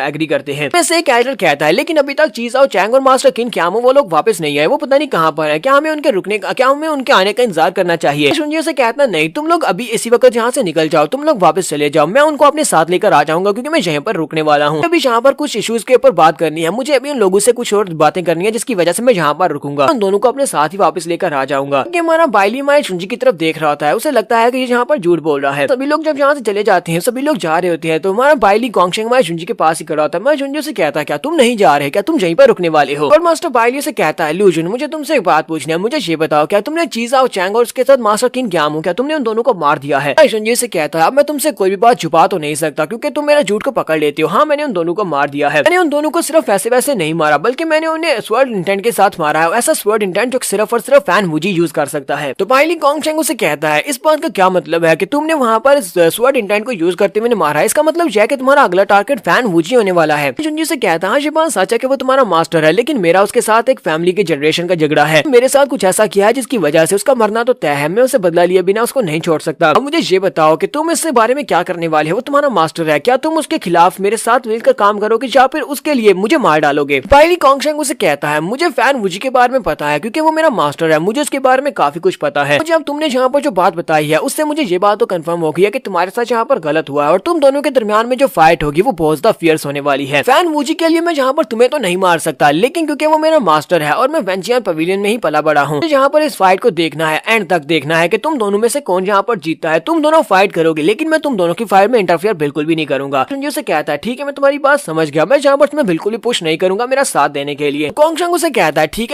है मैं तुम्हारे साथ ही रहूंगा, लेकिन मैं इंटरफेयर नहीं करूंगा। तो बाइली गोंगशेंग उसे कहता है जब तक हम लोग यहाँ पर हैं इस एंशिएंट स्टार सिटी में, मैं तुमने मुझे जो तलवार दिया ये होली स्वर्ड, मैं इसकी पावर्स को तुम्हारे लिए यूज करूंगा, मैं इसको यूज करते हुए तुम्हारे रास्ते को क्लियर करने में तुम्हारा साथ दूंगा। प्लीज मुझे यहाँ पर अपने साथ रहने दो, मैं यहाँ पर तुम्हारे साथ रहकर तुम्हारी मदद करना चाहता हूँ। तुम्हारा जुनजी से कहता है ये तो बहुत ही अच्छी बात है कि तुमने अभी तक होली स्वर्ड की कंप्लीट पावर को अनलॉक नहीं किया, मैं चाहता हूँ कि तुम पहले इसको यहाँ पर बैठकर कल्टीवेट करो, तुम उसको अच्छे से प्रैक्टिस कर लो, उसके बाद तुम मेरे काम आओगे। पर जो कुछ भी वो सब कुछ मैं खुद ही हैंडल कर लूंगा, जब तक मुझे तुम्हारी मदद की जरूरत नहीं पड़ती तब तक मैं तुम्हें बिल्कुल भी नहीं डिस्टर्ब करूंगा, तुम कल्टीवेट करो और होली स्वर्ड को सीखो। मैं जुनजी सोच रहा था ये बंदा वाकई में एक बहुत ही प्योर और अच्छा इंसान है, मुझे इससे ज्यादा अच्छा दोस्त कभी भी नहीं मिल सकता। वाकई में इसने बहुत ही अच्छा डिसीजन लिया मेरा साथ देने के लिए। एक सीन रात के वक्त का दिखाया जाता है, हमारा जुनजी अपनी कंसीलमेंट टेक्निक को यूज करते हुए छत के ऊपर खड़ा होता है, जबकि एंशिएंट स्टार सेक्टर के लोग होते हैं वो अपनी अरे फॉर्मेशन को चेक कर रहे होते हैं, हर जगह के ऊपर उसको चेक कर रहे होते हैं, हर एक कोने से उसको चेक कर रहे होते हैं कि कहाँ पर उसके अंदर दरार पड़ी है जहाँ से फैन वुजी अंदर डायल हुआ था। जुनजी कहता है ये लोग जहाँ पर अपनी रे फॉर्मेशन को एग्जामिन कर रहे हैं, इसका मतलब यह है कि ये सभी लोग बहुत ज्यादा डरे हुए हैं, जैसा कि मैंने सोचा था। जबकि ये सभी लोग यहाँ पर रे फॉर्मेशन को चेक करने के लिए आसपास फैले हुए हैं, इसका मतलब यह है कि ट्रेजरी बिल्कुल खाली होगी। तो फिलहाल मेरे लिए बहुत बड़ी अपॉर्चुनिटी है, तो चलो फिर चलते हैं। यहाँ पर इन लोगों को एक बहुत ही बड़ा सरप्राइज देने वाला हूँ। तो हमारा हमारा जुंजी बड़ी स्पीड से उड़ता हुआ उनके ट्रेजरी रूम की तरफ चला जाता है। जुंजी जब ट्रेजरी रूम की तरफ जाता है तो वहाँ पर जाने के बाद अपनी तलवार को निकालता है, ग्रेविटी को यूज करता है और उसके सामने ट्रेजरी को अपीयर करवाता है, क्योंकि उनकी ट्रेजरी जो होती है फॉर्मेशन के अंदर छुपी होती है। वहाँ पर एक पहले पहाड़ होता है, लेकिन उस पहाड़ के पीछे से एक बड़ा सा टावर निकलता है जिसके 6 मंजिलें होती हैं। जुंजी कहता है तो फाइनली मैं जहाँ पर पहुंच आया हूँ। तो जब वो अंदर जाता है तो वो पूरे का पूरा भरा होता है एंशिएंट स्टार सेक्टर, क्योंकि एक बहुत बड़ा सेक्टर है तो उनके पास बहुत ज्यादा खजाना होता है। बस बहुत सारी रेयर पिल्स होती हैं, बहुत सारे एलिक्सर्स होती है और बहुत सारा